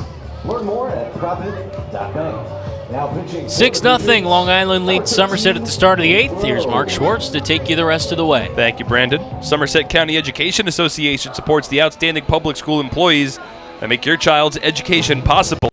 Trune Associates is the sponsor of the lawn seating area of the ballpark. At Trune Associates, you'll find more than a wide variety of competitive insurance products. You'll find people who understand your needs. Trune Associates, a team of licensed professionals who care about their clients. 6 runs, 10 hits, no errors for the Ducks. No runs, 3 hits, and 1 error for the Patriots. And a new pitcher on the mound for Somerset. New Jersey native Nate Rowe steps into the ballgame. Rowe making his 13th appearance of the season. Has a 5.68 ERA through 11 2/3. Has 11 strikeouts and 7 walks. Was last pitching on the 13th of June. 1 inning, 1 hit, no runs, no walks, and a K. Shortstop number 1. Rowe will work against the 9-1-2 batters for the Ducks. Vladimir Frias followed by Ezekiel Carrera and Steve Lombardozzi. Somerset stranding a pair in the bottom of the 7th inning. They've left 4 on base. They're 1 for 5 with runners in scoring position tonight.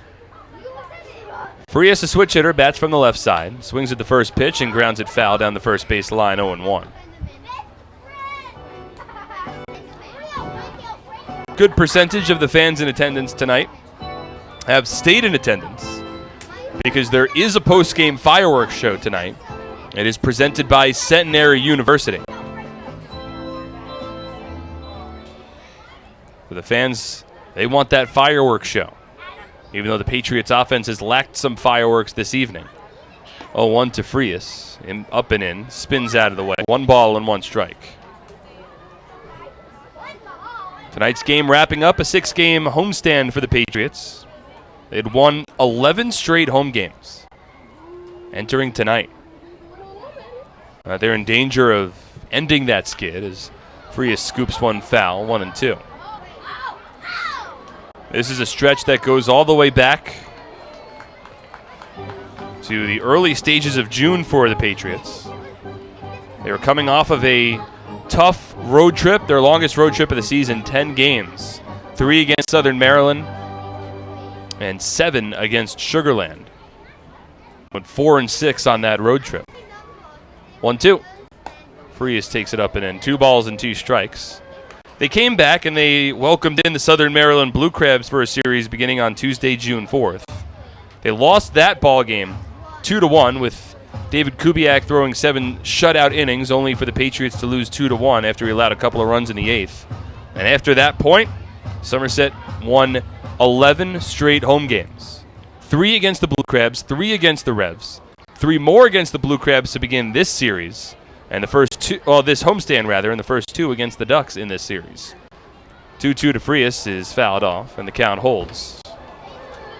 But again, a 6-0 deficit for the Patriots tonight. They have 6 more outs with which to work. Looks like Enrique Burgos getting loose for the Ducks in their bullpen down the left field line. We haven't really seen Long Island's back end of their bullpen too much this series because the Patriots were in control of the first 2 games. 2-2 from Rowe. Slurvin Dirt checked his swing, and Calvin Baker, without appeal, says that Frias went around. The former Barnstormer just stands frozen in the left-handed batter's box and now takes a couple of steps towards Baker, fronts him up, has some words, and now will walk slowly back to the Ducks dugout after the first out of the inning. To me, that was a no-doubter. I don't know about you, but it looked like he clearly broke the plate there. A little confused as to the issue that Frias had with Calvin Baker. Well, you never really think that you're out. I guess, but he seems pretty annoying. Here's Ezekiel Carrera, and the breaking ball from Rowe taken off the plate 1-0. I mean, there's a difference between parting words and what we just saw from Frias standing in the box and then walking directly past Baker. 1-0. Carrera checks his swing and taps the breaking ball foul as it rolls into the Ducks dugout down the third base line 1-1. After tonight's game, the Patriots will pack up their clubhouse, pack up their broadcast equipment, and get ready for a 3-game series on the road at People's Bank Park against the York Revolution beginning tomorrow night. 1-1. Carrera taps it foul. 1 ball and 2 strikes. It'll be 3 against the Revs, then an off day on Monday for Somerset, and 4 games played over 3 days against the Lancaster Barnstormers. So, the final 7 games of the first half against the Freedom Division. A division against which the Patriots have a 21-12 record. 1-2. Upstairs, 2 balls and 2 strikes. Lancaster has struggled mightily. Entering tonight, the Barnstormers have lost 6 in a row and are struggling once again as they take on the High Point Rockers. The Revs, on the other hand, they're playing some of their best baseball of the season as Carrera fights off another pitch. In fact, the Rocker Barnstormer game went final 8-2 High Point, so a win for High Point tonight, and if the Patriots fail to come back, then Somerset and Long Island will be tied in first, and the Rockers will be a game and a half back in third. But the Patriots are going to have to be careful. The Revs won again tonight over Sugar Land, as Carrera skies this one out to left field. Down the line, Flores to the warning track in foul territory, reaches up right in front of the fence and makes the catch for the second out. Tough play there because the bullpen mound essentially takes up almost all of that foul ground there right against the wall, and that's right where Flores was nearing, so he had to deal with that. And then the fence also flattens out in foul ground. So 2 out, nobody on. And here's Steve Lombardozzi. Had a big hit back in the 4th inning. 2 out, 2-run double, which at the time increased the Duck lead to 3-0. First pitch from Rowe, fastball high, 1-0. So the Patriots will be going up against a Revs team tonight that had a 7-game win streak come to a close last night, but they won again tonight, so they've now won 8 of their last 9. The 1-0 misses outside. 2 balls and no strikes. And it's a team that has a lot of offensive firepower, and granted, the Patriots have played well against the Revs so far this season. In fact, they're undefeated against York. Swept the series in York earlier in the season. Swept them at TD Bank Ballpark a couple of weeks ago. As the fastball to Lombardozzi taken low, 3-0. But Certainly can't look past. Oh no, it was a strike. Never mind. I was doing pretty well with it. Callum Baker got you. Yeah, he got me there. 2-1 now from Rowe. Swinging a line drive right to short, picked off by Rodriguez, and the inning is over. 1-2-3 frame for the Ducks. We move to the bottom of the 8th. Long Island in front 6-0 on SPN.TV, 1450 WCTC and WCTCAM.com. For over 85 years, in every county across the state, we've protected the health of New Jersey, covering families and businesses through life's big moments and the small ones. Because we don't just work here, we live here too. Over 5,000 local employees, all with the same purpose, taking care of you.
Visit njpack.org for tickets. Looking for a great deal on a car? You'll score big savings at your Tri-State Ford dealer, proud sponsor of Somerset Patriots baseball. Visit tristateford.com for more information today.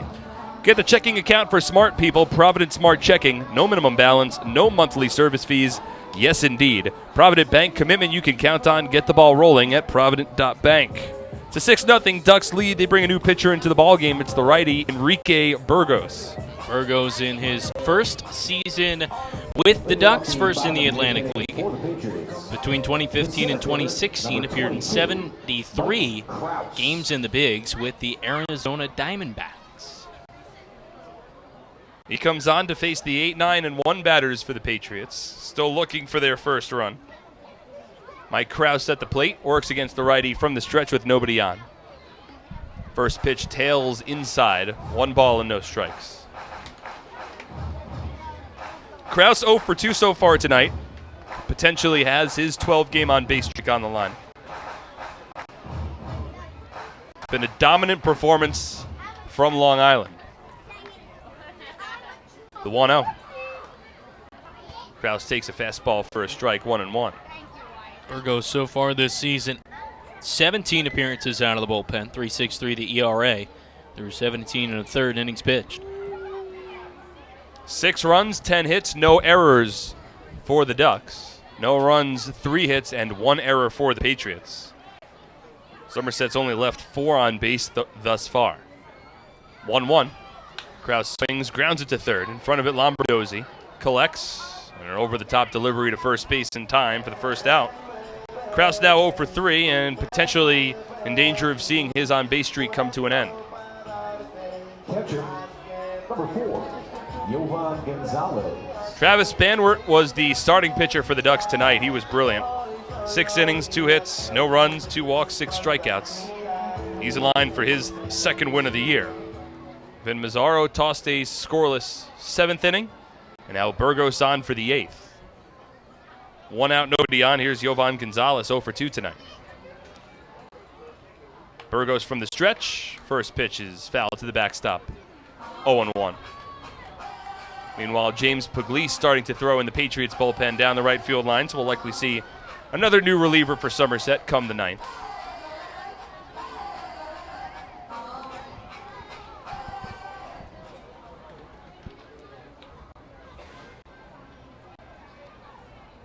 Burgos from the stretch, the 0-1. Gonzalez swings and a level approach, delivers a level line drive into right field. A base hit for Gonzalez, just the 4th hit of the night for Somerset. 1 out base runner in the 8th. And a simple approach. Like you said, Mark, got it on the outer half, slapped it the other way. So here's Ramon Flores. He's reached base twice tonight, one of only 2 batters for the Patriots to have reached twice, the other being Alfredo Rodriguez.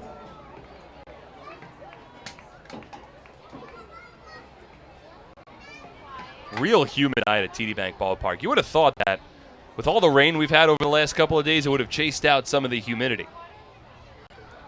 First pitch to Flores, a called strike 0-1. Well, last night, once we got the tarp off and everything got started, it seemed like it had that effect. But not so much tonight. I always thought that high-pressure systems were supposed to follow low-pressure systems. As Flores takes one in the dirt, 1 ball and 1 strike. You've already lost me. Normally, a low-pressure system is more of your inclement kind of weather. And usually what the driving force of sending a low-pressure system, through the jet stream and eventually out is a high-pressure system that's following it on its tail. The 1-1. Flores checks his swing and an appeal to third. Matt Chris, the third base umpire, hovering towards second, says that he didn't go, 2-1. But when you have that high-pressure system pushing things away, it's normally that high-pressure system brings with it some pretty nice weather. Hasn't really felt that way.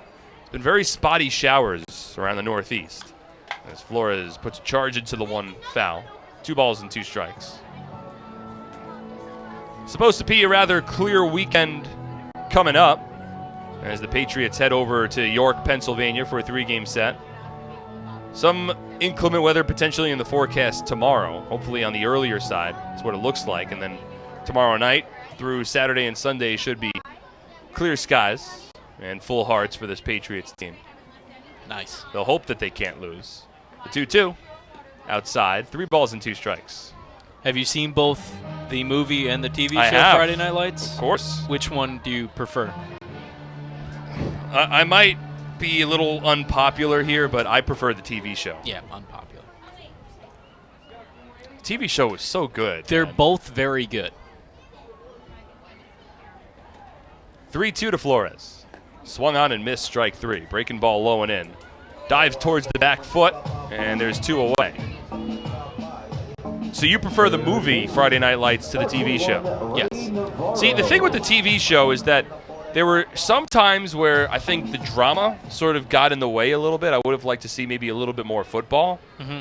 But, I mean, you have Coach Taylor, man. Yeah.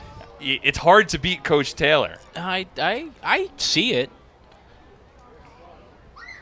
Here's Ray Navarro, and the first pitch taken low.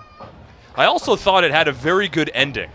Yeah. And you don't get a lot of great endings from TV shows. It's a good point, especially one that carried on for what? At least 6, 7 seasons? At least 5 or 6 seasons, yeah. Had a very good ending. It was satisfying. It made sense. You don't get that all the time, especially with some of these new shows, even like Game of Thrones. As Navarro fouls one off, 1-1. Huh.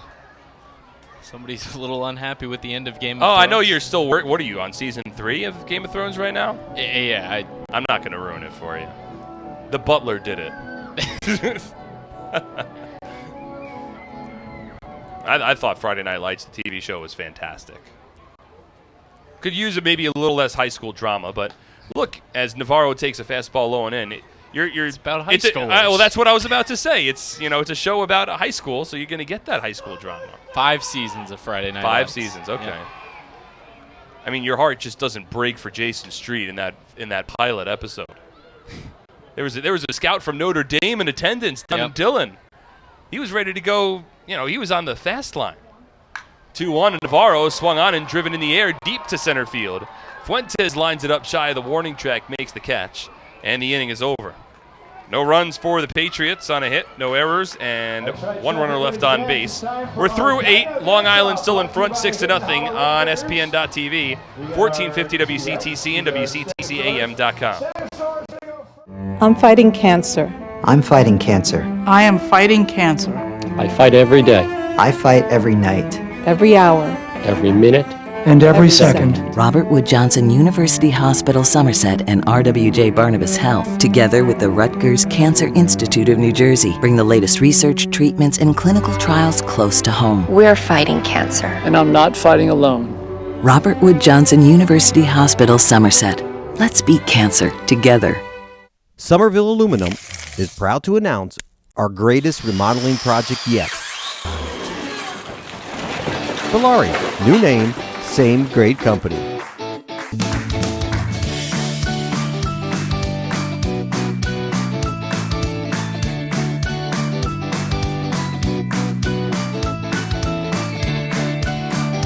Valari, home remodeling since 1950. Visit ValariNJ.com to learn more today.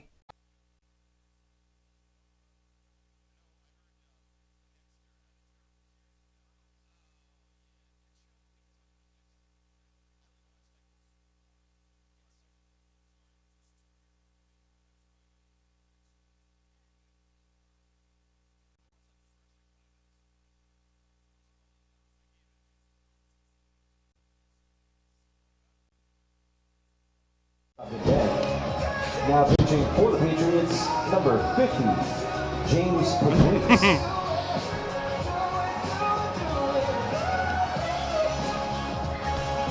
We're in the 9th inning in the series finale and the final game of a 6-game homestand. The Long Island Ducks in front of the Patriots 6-0. Mark Schwartz alongside Brandon Pelter. Mike Lawrence running our boards on WCTC. A new pitcher in the game for the Patriots is the former York Revolution, James Pugliese. And Pugliese making his 16th appearance out of the pen, over 22 innings pitched, has 1-0 record, 3.27 ERA, and 22 strikeouts. Second baseman. So the righty will work against Lee Mazzilli. Oh wow, that's the first time I made that mistake. L.J. Mazzilli, son of Lee Mazzilli, followed by David Washington and Lou Ford. First pitch from James Pugliese, a called strike, 0-1. With this game in hand, Brandon Pelter and myself, along with our producer Mike Lawrence, as Mazzilli swings and taps a breaking ball foul, 0-2. Got into, I wouldn't say a heated, but approaching spirited conversation during the break in regards to TV shows, and specifically TV shows that might have had endings that were a little subpar. Well, you said it left more to be desired. 0-2 is a curveball that's grounded to second base. Backhanded pick by Massey. Throw to first, and it is spiked in the dirt. It gets away from Will Kenger. Fortunately for the Patriots, it ricochets off of their dugout railing down the first base line, so Mazzilli is held to first base. But a throwing error from Craig Massey gives the Ducks a leadoff base runner. Looked like Massey just rushed the throw. First baseman, number 30, David Washington.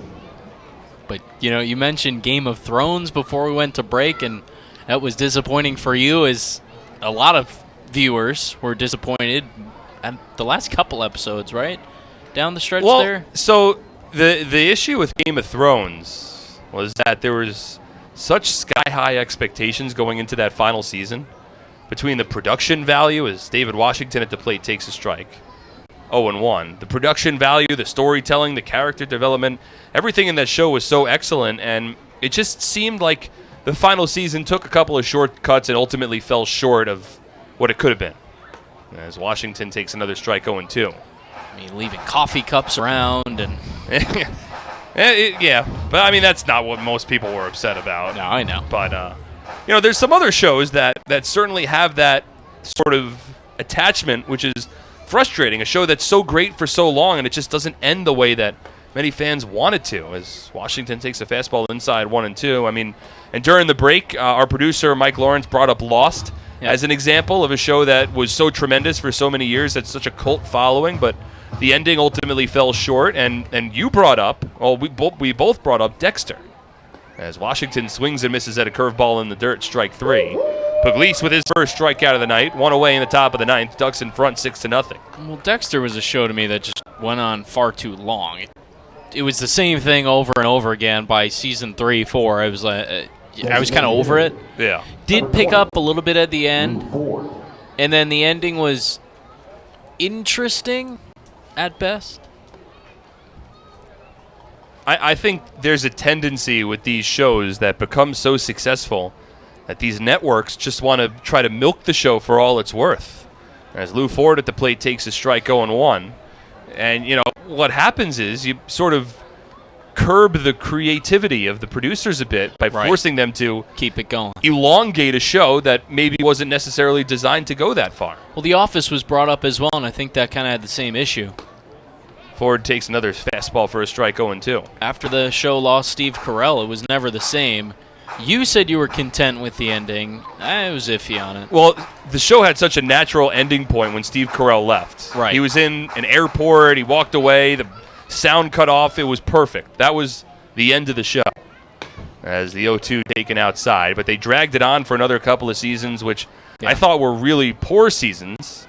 But I was a fan of the final couple of episodes. I thought despite a poor last couple of seasons, I thought they tied the knot pretty well. Last episode was a little too sappy for me.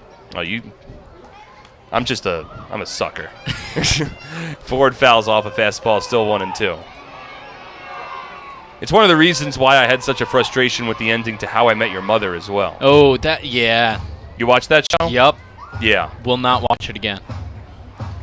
I mean, I've watched it again. I have not watched it again. But yeah, not a fan.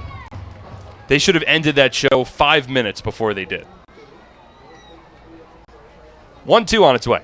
Swing and a miss, strike 3. Pugliese has come on the mound. He looks strong. Pipes a fastball by Lou Ford.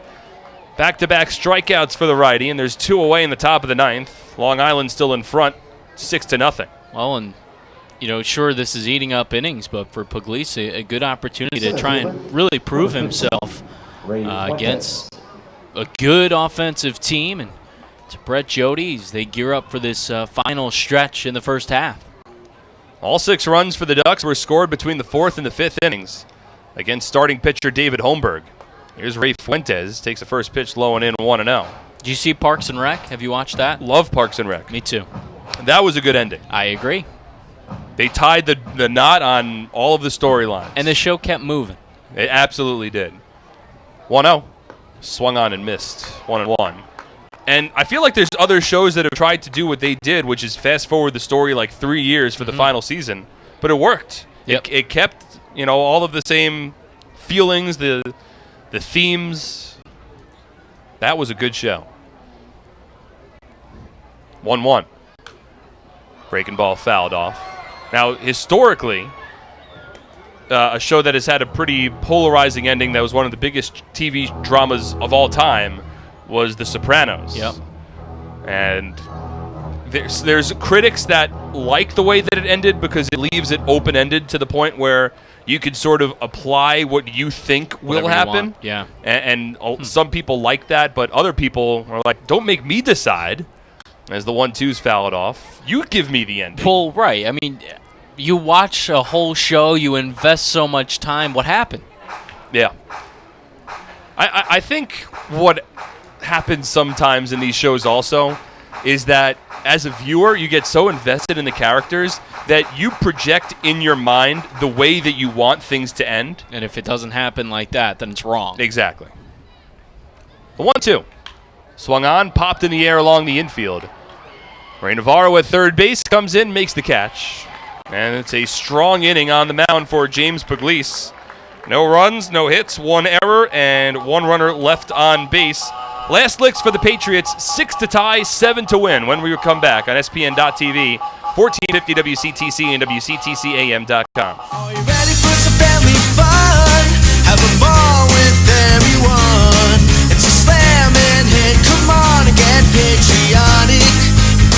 The Somerset Patriots are back at TD Bank Ballpark in Bridgewater. It is the most fun you'll have all summer with fireworks, celebrity appearances, and championship baseball. Don't miss out. Get your tickets today. It's a slam and hit, come on, get patriotic.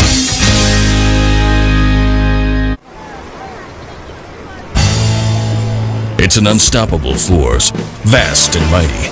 It's the 101 days of summer, and this year it's bigger than ever. The NJ team is back again. We've got 101 days of prizes with other ways to win via our social channels, text message program, VIP club, and Game Changers. Find the fun at 101daysofsummer.com from May 24th to September 1st. Anything can happen in Jersey.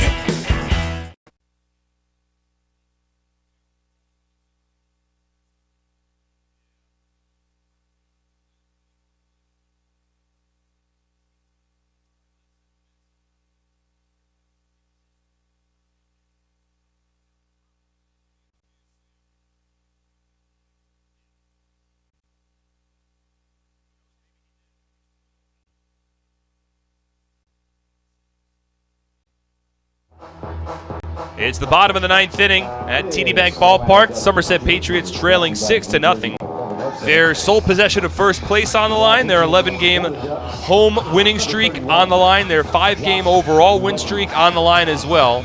And to help get the Ducks across the finish line, it's their closer, former big leaguer Josh Lukey, coming on the mound. Lukey on for his 8th appearance, has not allowed an earned run this season, hasn't allowed a run this season, has only given up 4 hits to this point. Former major leaguer spent time with the Seattle Mariners in 2011 and then 3 seasons with the Tampa Bay Rays from 2012 to 2014. This is now the 3rd time that the Patriots will see Lukey, and they have yet to touch him up. He has faced 6 batters. He has retired 6 batters. He's 2 for 2 in save opportunities against Somerset. He has struck out 3. And the Patriots will work against Lukey here in the bottom of the 9th, trailing 6-0. First pitch from the righty. Kenger swings and misses at a fastball 0-1. So it'll be Kenger followed by Espinal and Pisano. Just 4 hits tonight for Somerset. And after the Ducks jumped in front 3-0 in the top of the 4th inning, there was already a bit of a feeling that it might just not be Somerset's evening, as the 0-1's cut on and missed 0-2. Travis Banwart, impressive on the mound for the Ducks with 6 scoreless. Mazzaro scoreless 7th, Burgos a scoreless 8th.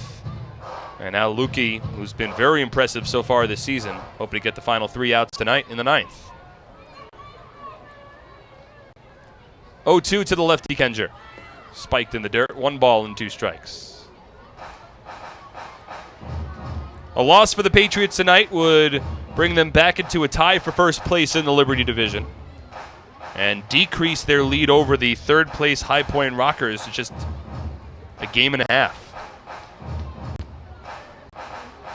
A lot of interesting big games coming up for the Patriots over the next 2 weeks.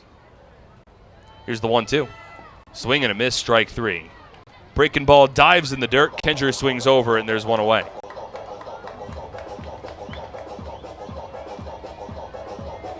So Will 0 for 3 tonight. Now it's Edwin Espinal 0 for 3 as well. Patriots only with the 4 hits, 3 walks as well, but outside of that, they've really struggled. 10 strikeouts so far tonight. And this is a Patriots team that overall has struck out the 2nd least amount of times as any team in the league. Espinal swings at the first pitch and grounds it right back to Lukey, stabs it, collects, and soft tosses it on to first base. Espinal jogs down the line without dropping his bat. There's quickly 2 away. He just snared that one, more of a reaction than anything else to protect himself. Be sure to stay tuned to the Flemington Department Store postgame show after the conclusion of this ball game. To this point, no highlights to go over, but we'll set the stage for the Patriots' upcoming 7-game road trip, all in South Central Pennsylvania. 3 against the Rebs over the weekend, and 4 against the Barnstormers next week. Here's Dario Pisano, first pitch. It's a breaking ball taken low and in, 1 ball and no strikes.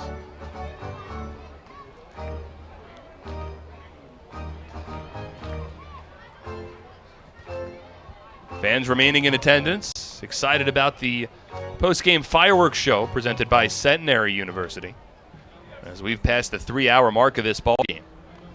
The 1-0. Pisano takes a breaking ball low. 2 balls and no strikes. Pisano 0 for 3 with a couple of strikeouts in his 2nd game as a Patriot. Figures to get a good amount of playing time in the outfield, though the Patriots do have a feeling that they're close to bringing in Jimmy Paredes.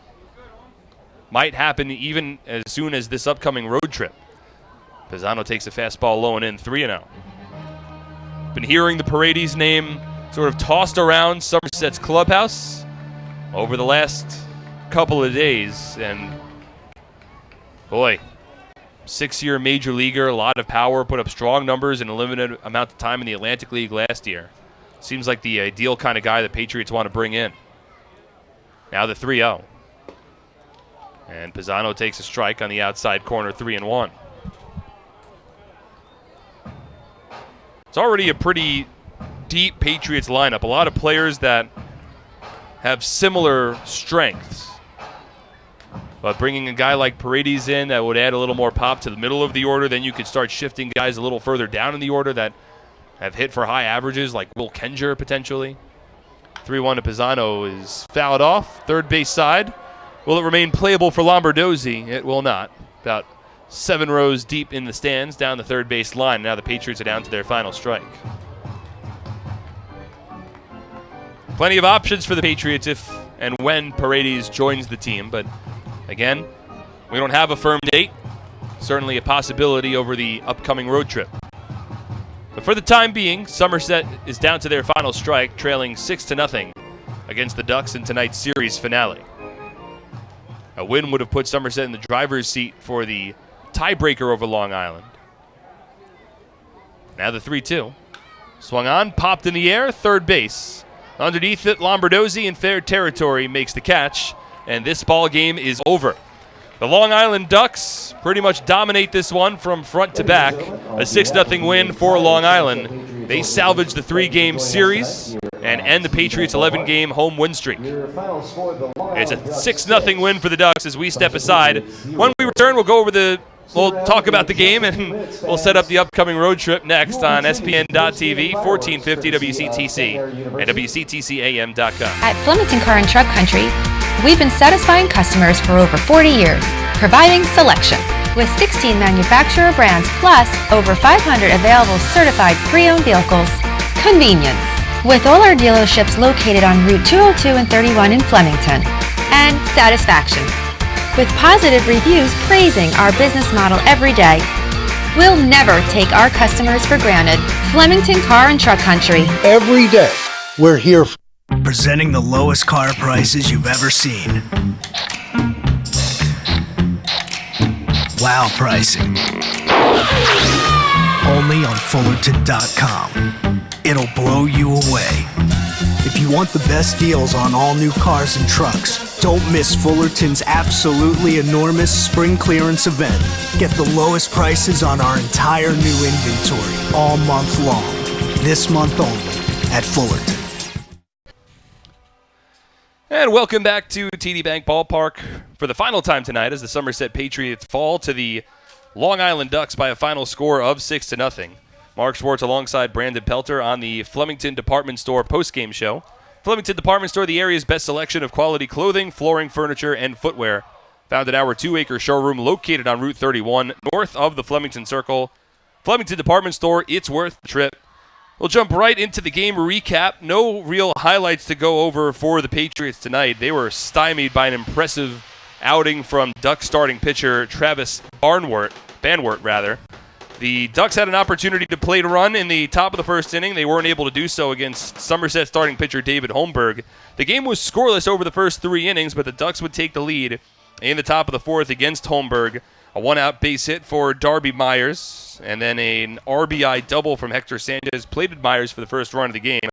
Later in the inning, with 2 on and 2 out, Steve Lombardozzi with a 2-run double into the left center field gap, and the Ducks were in front 3-0 at the time. Holmberg was frustrated with home plate umpire Calvin Baker, and seemingly the use of the TrackMan software in tonight's ballgame. Came back out for the 5th inning and didn't have too much more success.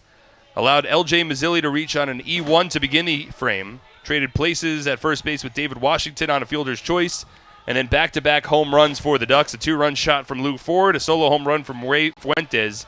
That spelled the end of the evening for David Holmberg. He went just 5 innings, 6 runs, 5 earned, 8 hits, 3 walks, 3 strikeouts. At that time, the Patriots were trailing 6-0, and certainly not the outing that Holmberg was looking for tonight. No, and you know what, though, he still was able to bear down and battle, and you look back in that, I think it was in the 5th inning there, where you start things out with the E1, then a fielder's choice, trying to get a double play turn. Washington is just able to beat it out, and then Lou Ford with the 2-run home run right there. So that, you know, that really hurt when you weren't necessarily getting the pitches that you thought might have been some strikes, weren't getting those calls, and then you can't turn the double play in the 2-run home run. I think that really left a sour taste in his mouth. But you know what? At the end of the day, he still was able to battle, and Somerset has to be able to get the bats going. Only 4 hits tonight. Well, speaking of those bats, boy, you know, an outing for Travis Banwart tonight where sometimes a pitcher, he's just on and you got to tip your cap, and it seemed like that was the kind of evening for Banwart. Yeah, his final line, 6 innings, just 2 hits, no runs, 2 walks, and 6 Ks. He looked purely dominant, and if it wasn't for 103 pitches, he certainly would have gone much longer than those 6 innings because he was really shutting down the Patriots. So Banwart went 6, allowed just 2 hits, 2 walks, and 6 strikeouts. Meanwhile, Somerset's offense really couldn't get much going. Their best opportunity to score came in the bottom of the 7th inning. They got a leadoff walk from Will Kenger, eventually 2 out, runners on the corners, but Craig Massey struck out swinging.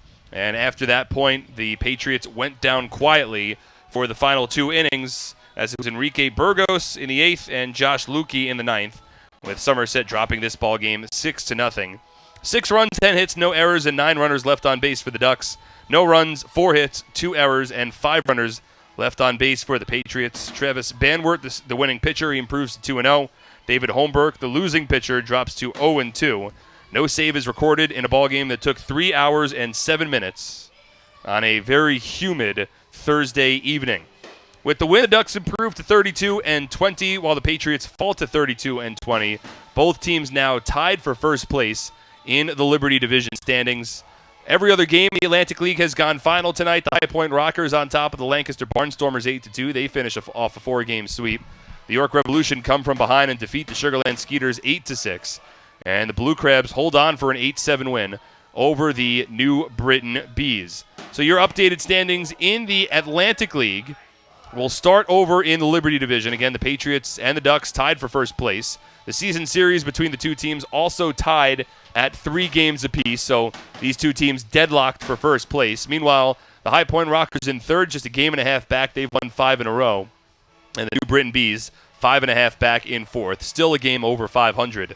Meanwhile, in the Freedom Division, the Skeeters remain the only team above 500 in that division. They're 8 games up on the York Revolution, 10.5 up on the Barnstormers, and 12.5 up on the Southern Maryland Blue Crabs. And Brandon, quickly, as we look towards the future for this Patriots team, they only have 3 more home games remaining in the first half. They come against this Long Island Ducks team next weekend. Of course, that'll be a big series, but this team, they play a lot of close games, and they're about to hit the road for 14 road games over their final 17. Not an easy stretch for the Patriots. No, it's going to be a grueling and a grinding stretch. The good thing is, over the last 2.5, 3 weeks here at home, they beat the teams that they needed to beat. They took care of Southern Maryland. They took care of York. They took care of the Barnstormers. Now you take that success on the road, and it starts out, I think, really quickly early on tomorrow against York. If they can get a win in Game 1, start the road trip out on the good foot, that, or you expect the starting pitching to really be there and continue to be there for your team, and you hope that the bats will come around too. So our next broadcast will take place out at York tomorrow night, a 6:35 first pitch, so our coverage on SPN.TV as well as 1450 WCTC begins at 6:30 p.m. Eastern Time as the Patriots bring Ryan Cushmall onto the mound for the start as they work against the southpaw Ian Thomas, normally a reliever for the Revs. He will be the starting pitcher tomorrow night in the first of a 7-game road trip to South Central Pennsylvania. Couple of thank yous. First and foremost, a huge thank you goes out to Mike Lawrence, who was running our boards all night long back over at our Somerset studios for 1450 WCTC. And then, of course, a big thank you to my co-host for tonight's broadcast, Brandon Pelter. But that'll do it for us here from TD Bank Ballpark. Again, your final score, the Ducks on top of the Patriots 6-0 as they salvage this 3-game series. For everyone involved with the broadcast, my name is Mark Schwartz. Again, thank you so much for tuning in this evening. Have a pleasant rest of your Thursday evening, everybody.